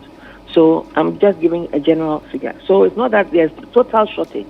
There are people in the places, but they could be augmented. The numbers could be augmented. And also, out of these 14 CHIPS compounds, about 9 of them have midwives. And so when you have midwife, you know that in the community, they are also comfortable in also going to deliver there. So we actually cover a very large geographical area. And so it is important that traditional and conventional healthcare support each other. But now with the personnel, let me still go back on the personnel. If you were to get numbers coming to your constituency, how many nurses or say doctors will you say that you are in dire need of for healthcare delivery in the constituency to be a top-notch one? Oh, this I would have to discuss this with the district health directorate, which we engage a lot. Excuse me, we engage a lot, but it will not be less than between 50 and 100. Wow, 50 and 100. Yes, not less than. Okay, and I was also asking you of the equipment for these facilities. Yes, so some of them do have, and then some of them are a bit old, and so that is why we are rolling out a program to replace on a case-by-case basis. So at the Papase CHIPS compound, for example, we give them a new delivery bed and some other requests. We do it according to their request. So when they make, because I would not necessarily impose, take this. when you tell me what you need, and then we look at it. Right now, we are about to give some additional beds to Bojasi Polyclinic because based on the theater and the active nature, in fact, some cases even come from Kaswa and they are referred to Bojasi. Okay. Some people even do that because we have a very good, like I said, the doctors there are gifted, and we have a very good success with using a theater that MTN gifted to us. Beautiful. So, and that has really become an anchor, and I really want to commend MTN Foundation for that, and also Qatar Foundation, Qatar Charity. Between the two of them, what they've really given us is really valuable. All right. And then, okay. And then I just want to add that the construction of the highway, of the Trans-West African Highway, has actually damaged our health center in Awutu. When the president came there about 2 weeks ago, we mentioned it, and fortunately, the contractor has agreed, and as part of his CSR, is going to build a small hospital for us, so that will make up for the part of the building has been sliced off, and that is really a challenge for people getting healthcare in Awutu area. So they generally tend to refer them to St. Gregory's Hospital in Buduburam or to Winneba Trauma Hospital. And Winneba Trauma Hospital is now the Central Regional Hospital. It's not, I think Cape Coast is now a teaching hospital. So Winneba is now the Central Region. So we also have a lot of relationships with them. We do every year, in collaboration with some NGOs, we have surgeries done twice a year. We also have eye surgeries done in collaboration with Wartburg Eye Center. Every year, we've been doing that for the past 5 years. About 3,000 people at least have had cataract surgeries and pterygiums removed. The general surgeries, I'll say about 500 people have had hernia, fibroid, and all those sort of surgeries done, lumps and all that. And then currently, we are actually screening 20,000 school children for eye issues to do with eyeglasses and general eye conditions. We've noticed a bit of glaucoma in young ones, and that we are now doing some research to question. Also in maternal health, let me just come back to maternal health, because if the mothers are healthy, the children are healthy. Anemia is an issue. Yeah. And I think it cuts across rural areas. And because of that, we are actually doing some research with the district health directorate to look at what are the causes of that anemia. So when I got to know, we had a meeting with the school feeding caterers, and I told them that everybody should automatically use turkey berries, abedru, in their food that they are cooking for the children. Because if the mothers have some of this situation, then the children may also be in that. So we are also looking forward to the free primary health care. We were not selected as one of those for the pilot, but as soon as the general one rolls out, I know we are going to be seen to, because that scheme is going to give indicators on what people should be able to, indicators and what people should be alert for. So if maybe there are areas that maybe a lot of people have sugar, diabetes, then you can figure out what is it that maybe they are eating that is causing this, and then you're able to remedy it. So we are quite excited about that scheme that will be coming up. So generally, this is our health architecture, our challenges, but the positive side is that we are continuing to renovate CHIPS compounds and then give them the necessary equipment, because that's what we have to do, and then continue to construct child welfare centers, which are basically centers that are for weighing, when their mothers are taking their children for weighing, and also having a system to monitor the growth of the children effectively. All this is part, and then the mothers in particular, like I said, anemia, and I'm sure I'm not alone. A few rural areas will be having these challenges, so we have to look at all of those. So I'm quite positive. Over the next 2 years, we'll be putting up more the child welfare centers, and also the equipment. We're going to be donating equipment to the CHIPS compound, and also we're giving them bed sheets and so many other things that will make them bring them up to speed with their. Right. And then the last one will be wash facilities.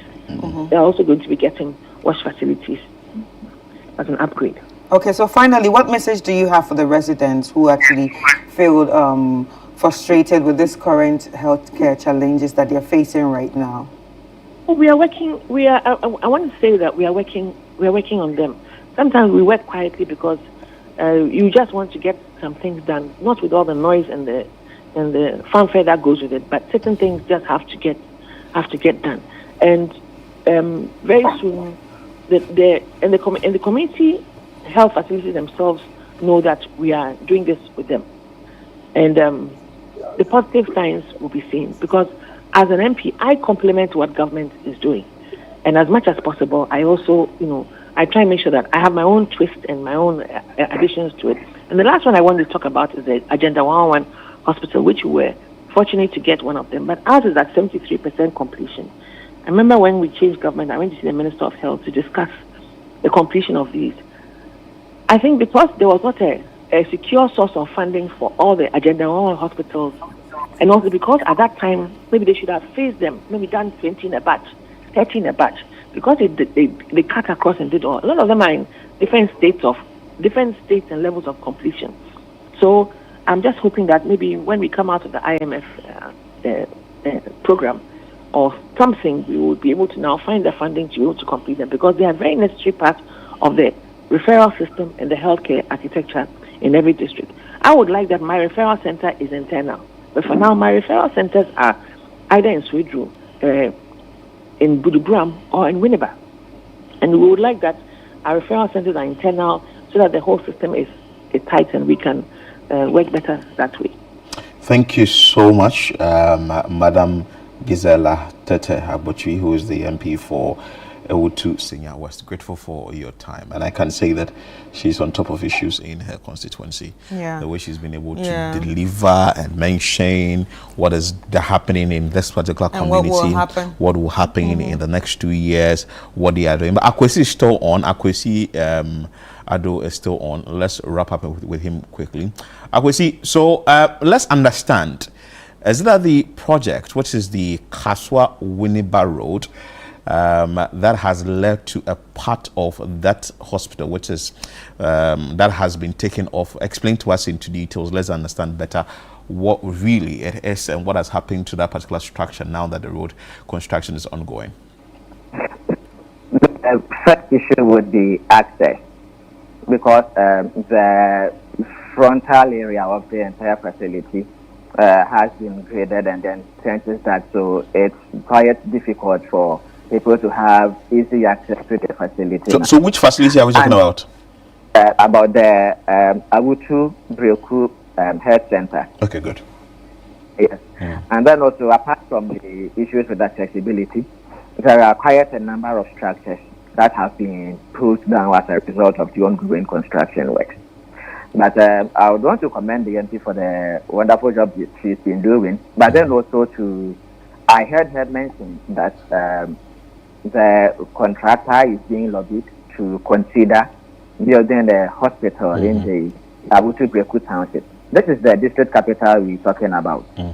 And even though the Bochiase Polyclinic is well placed to cater for all manner of cases, it's quite a header. Moving from the district capital, which is Awutu Breku, to Bochiase, because you would have to use the Awutu Breku, Buntrase, or Bratre, then to the Bochiase road. And from Breku to Obratre, where the MP hails from, that particular road isn't in a very good shape. So it'd be quite difficult to transport someone easily from Breku to Bochiase. And then also there's the option to have someone transported from the district capital to the polyclinic in Senya Breku, or let's say to Budumburam or Winneba. But it would be ideal to have a properly functioning facility in Awutu Breku. And just as the MP mentioned, the Agenda 111 project, there's an ongoing project there, but since the contractor hasn't returned to site, so maybe now that they are trying to lobby the contractor to consider building a hospital, government should also study if it would be financially prudent to have the contractor channel its resources into completing the abandoned Agenda 111 project. Because I'm sure that one would be, more realistic and then completed right on time. The resources be channeled into that one, just to, give the people that kind of easy access to effective healthcare services. Wow. So, as we speak now, the issue with the road, does it mean that until the road is completed, before that Ewutu Brenya health Breku rather health facility will be sort of built, or is it going to be done, or are you aware of that particular information? Is it going to be done as the road construction is ongoing? It's a project that has started already. Okay, that's fine.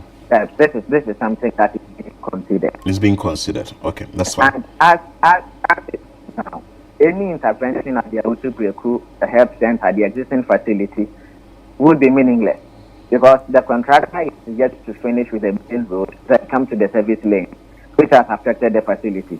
So if it would have to be done with the service lane, then we would know whether any redevelopment of the facility wouldn't be affected or otherwise.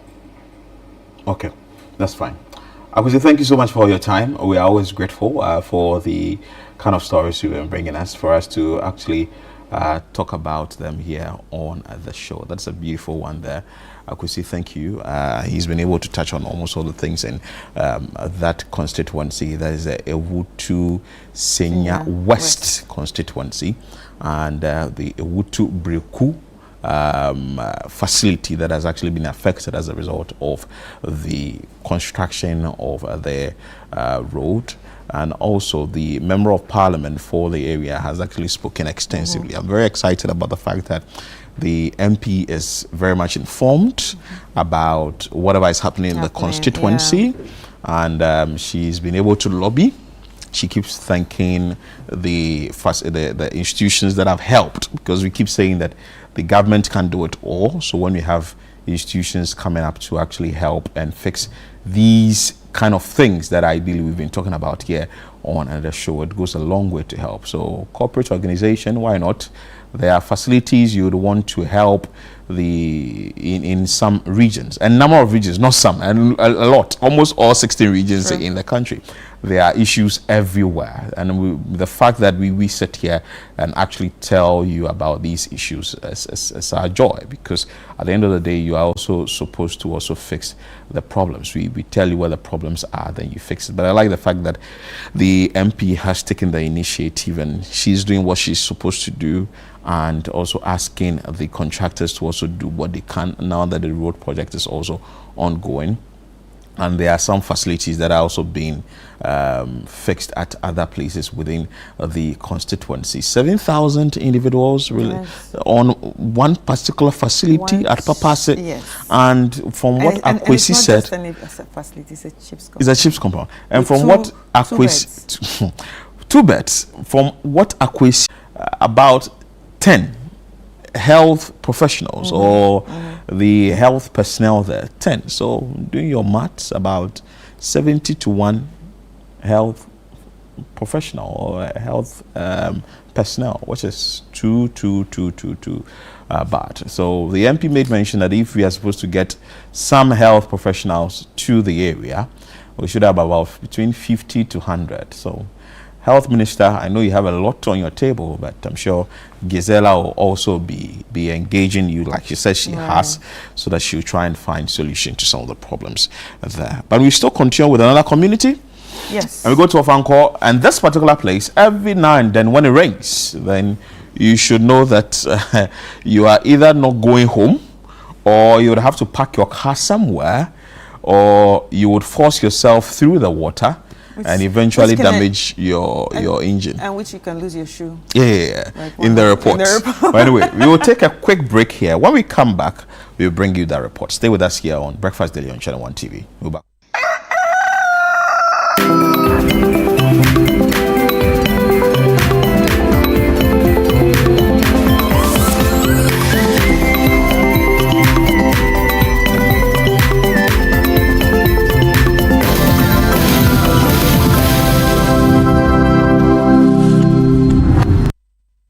So I think this would do. Okay. This and the other ones would do. We can use this as your main profile picture.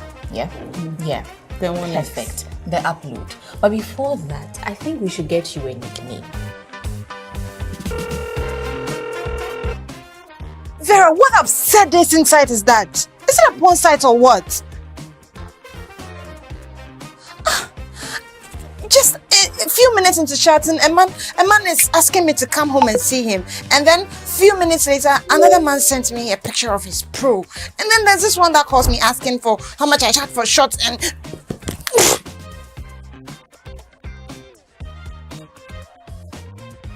Vera, be serious. I'm traumatized. The Blanksons airs every Thursday at 7:30 p.m. and is sponsored by Out Insecticide, Nasco Electronics, Lizzie Shito, and Everpack on Channel 1 TV. The vibe is too much. Charlie, the Friday is set.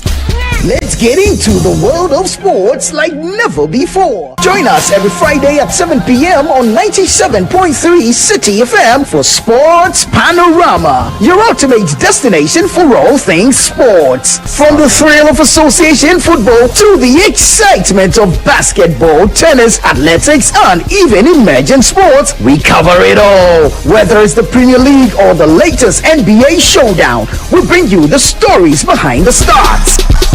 If you are going to be given this kind of treatment, then you need to be that guy. When I look at him play, he is not it. And don't miss the prayer of the rabbi.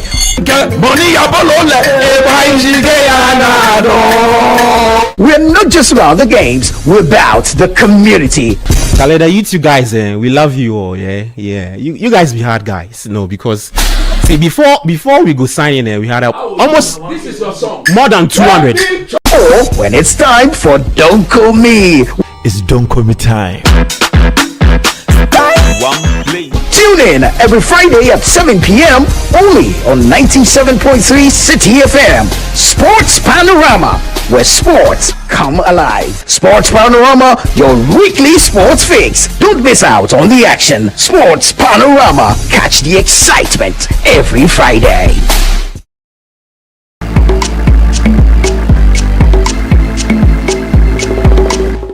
Daily audio.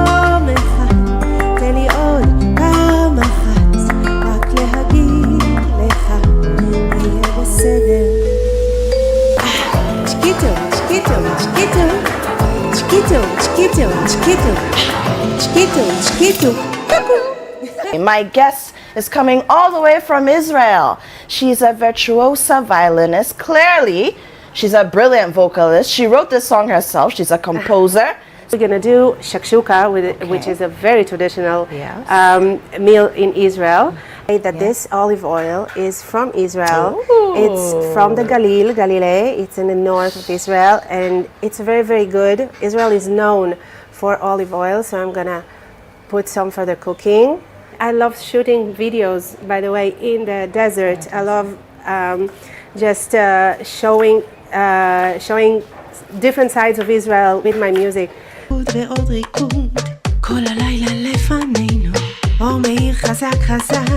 כל מה שחשוב לשנינו רגע מתאהבת עולם גבוה חולמת מתמסרת לא מתפשרת. What's Cooking is brought to you by Everpack, Tasty Tom, and Electroland Ghana Limited.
Excuse me, man, I saw you walking. I turn around, I'm not a stalker. Where you going? Maybe I can help you. My tank is full and I'm obliged to take you. I'm a country boy, I got a 4-wheel drive. Climb in my bed, I'll take you for a ride. Up city streets, down country roads, I can get you where you wanna go. Cause I'm a country boy. Yes, I'm a country boy. You sure look good, sitting in my right seat. Buckle up, pull out, take you to the 5-speed. Winding up or I can slow it down. In the woods or right uptown. Cause I'm a country boy, I got a 4-wheel drive. Climb in my bed, I'll take you for a ride. Down to the streets, down country roads, I can get you where you wanna go. Cause I'm a country boy. Yes, I'm a country boy.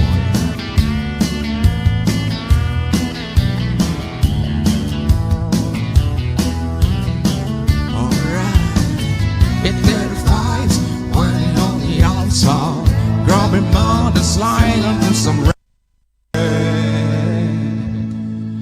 Cause I'm a country boy. Yes,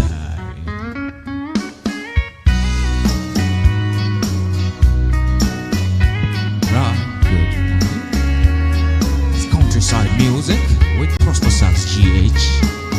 Yeah.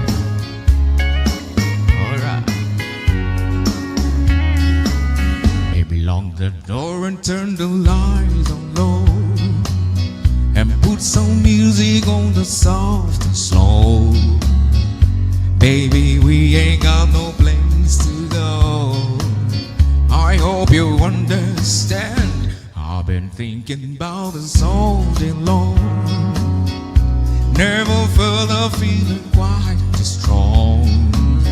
I can't believe how much he turns me on. Just to be your man, just to be your man.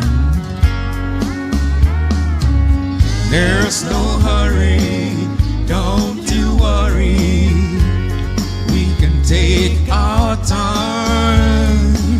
Come a little closer, let's go over what I had in mind. Baby, lock the door and turn the lights on low, and put some music on the soft and slow. Baby, we ain't got no place to go. I hope you understand. I've been thinking about us all day long. Never felt a feeling quite this strong. I can't believe how much he turns me on. Just to be your man, just to be your man. Alright.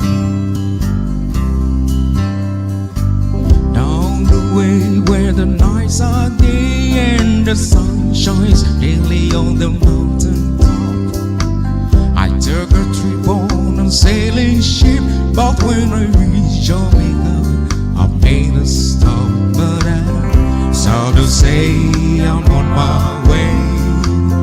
I won't be back for many a day. My heart is down, my head is spinning around. I had to leave a little girl in Kingston town. Sounds of laughter everywhere, through the dancing girls string through and fro.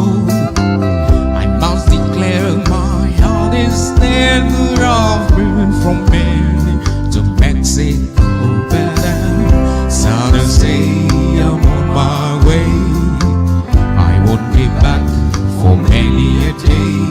My heart is down, my head is spinning around. I had to leave a little girl in Kingston town. Yes, I have to leave a little girl in Kingston town. You are listening to Prosper Science GH.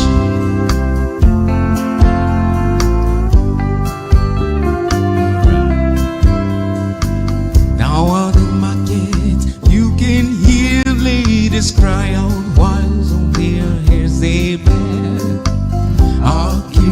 salt fish are nice and the rum is good.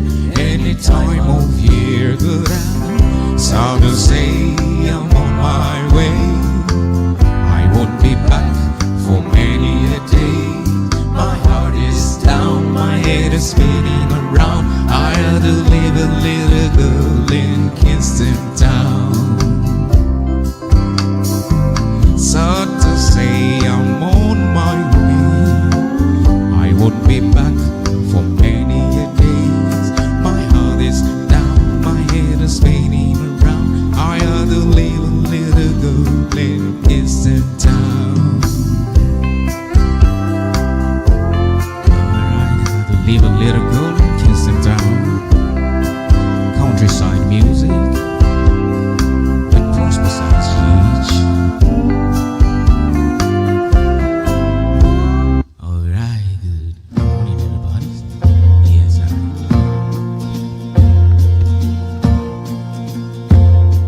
countryside music.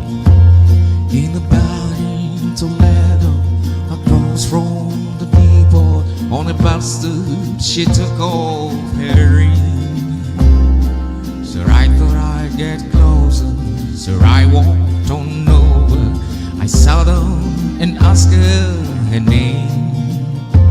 When the dreams finally ended, she said I'm no quitter, but I'm finally quit living on dreams. I'm hungry for laughter and here ever after. I'm after whatever the other life brings. In the mirror I saw him, I closely watched him. I thought how he made him look small. I came to the woman who sat there beside me.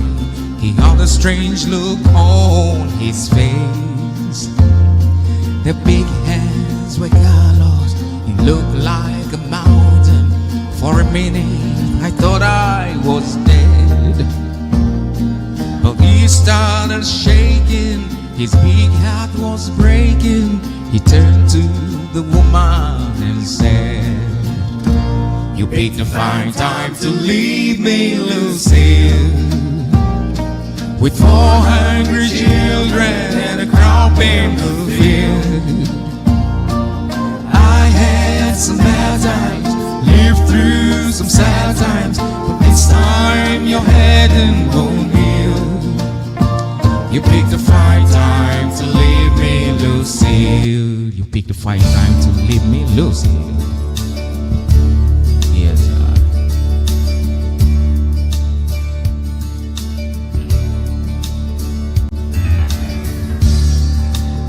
alright, you're listening to Professor GH.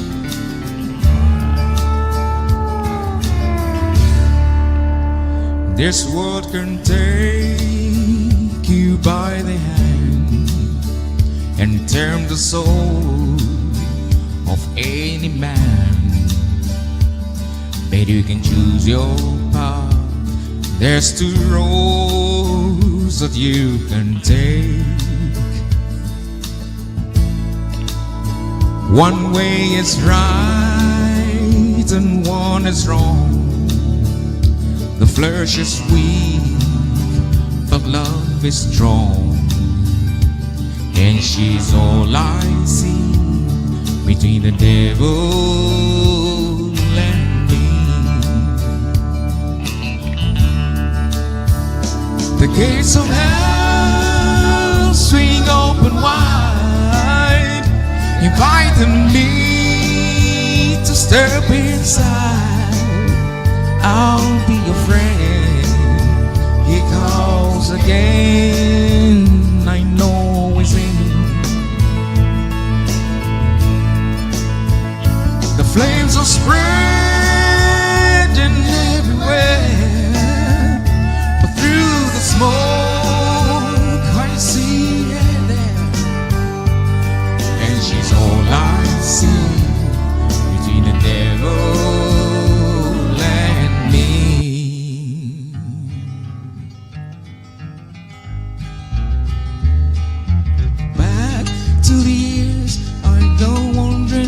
once again back to the seasons of my youth. I recall a box of rags that someone gave us, and how my mama put the rags to use. There were rags of many colors, but every piece was small, and I didn't have a coat, and it was winter in the fall. Mama sewed the rags together, so in every piece with love, she made my coat of many colors that I was so proud of. As she sewed, she told a story from the Bible she had read about the coat of many colors Joseph wore, and then she said, perhaps this coat will bring you good luck and happiness. And I just couldn't wait to wear it, and Mama blessed it with the keys. My coat of many colors that my mama made for me, made a leaf from rags that I wore it so proudly. Although we had no money, I was rich as I could be, and my coat of many colors my mama made for me. So with patches on my bridges and holes in both my shoes, in my coat of many colors, I hurried off to school, just to find the others laughing and making fun of me. And my coat of many colors my mama made for me. And oh, I couldn't understand it, for I felt I was rich, and I told them all the love my mama sold in every stitch. And I told them all the story Mama told me why she sold, how my coat of many colors was more than all their clothes. They didn't understand it, and I tried to make them see, but one is only poor only if they choose to be. Although we had no money, well, I was rich as I could be, in my coat of many colors my mama made for me, just made for me.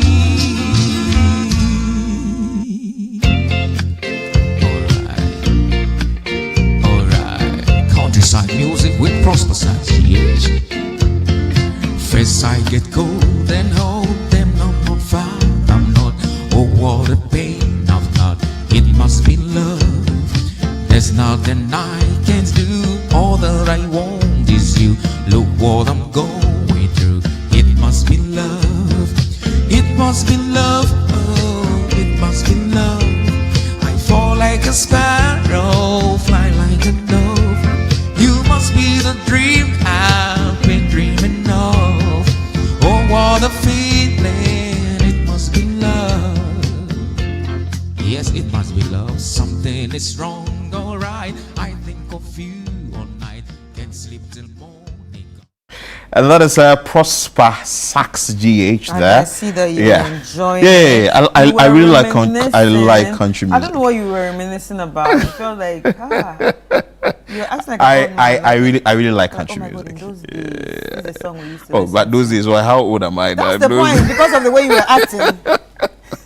I really like country music, and I think that I enjoyed Prosper Sax GH, but we have some comment for you here. We will bring you shortly on the technical issue as we are wrapping up. We actually tried bringing you the next community focus story. We has to do with a phone call here in Accra, phone call barrier, where we understand that the flooding situation is becoming a big problem there ahead of the rains. So if the Assembly is going to do something, we understand that the Assembly is doing something. This is the Gan North Municipal Assembly, but we will actually push and bring you that particular story maybe later, and if we get access or we are able to connect to the MC, to the area to tell us plans they have to ensure that at least when it rains, we wouldn't be having issues like what we are seeing on the screen, because we are all preparing. You know, the weather becomes cloudy and we are gradually getting into the rainy season. So how prepared are we and all that? But as we wrap up the show, there is this message here. You know, when we started the show on trends, we spoke to you about the turkey tail story, and that the FDA issued a statement actually reminding us of something that was banned 1999, 27 years ago. So there's this message says that if it has truly been banned, then there's still a lot of awareness and education to be done. I'm 27 years old, and this is honestly my first time hearing that it was banned. That alone shows many people are still unaware about it. This is coming from Lucky Treasure from Oil City. So, and I agree with Lucky, because at the end of the day, we are millennials, and when we heard it, we were quite younger. Very young. I was very young when I heard it, and now this is probably coming from a let's say someone that's a Gen Z. Maybe 27 years. Maybe this is the first. Yeah. I don't know. I think it was actually banned the year the person was born. The person is a late millennial. Yeah, or a Gen Z. Yeah. So imagine that. So there are people out there who don't even know about this and have never heard that that turkey tail or turkey butt or chofi has actually been banned since 1999. So I think the FDA has a lot of work to do when it comes to putting out information out there and letting it reach the larger public and not just the ones that have phones. Yeah. You understand? Or not just the ones on Twitter, or not just the ones on Facebook. And also the bigger issue is, if it's been banned, how is it getting into the country? We should also look at that part as well. No, but you see, when we bring up that issue, it's like saying cigarettes are not good for you. But it's still coming into the country. But people are still smoking it, and there are still companies here that are making cigarettes.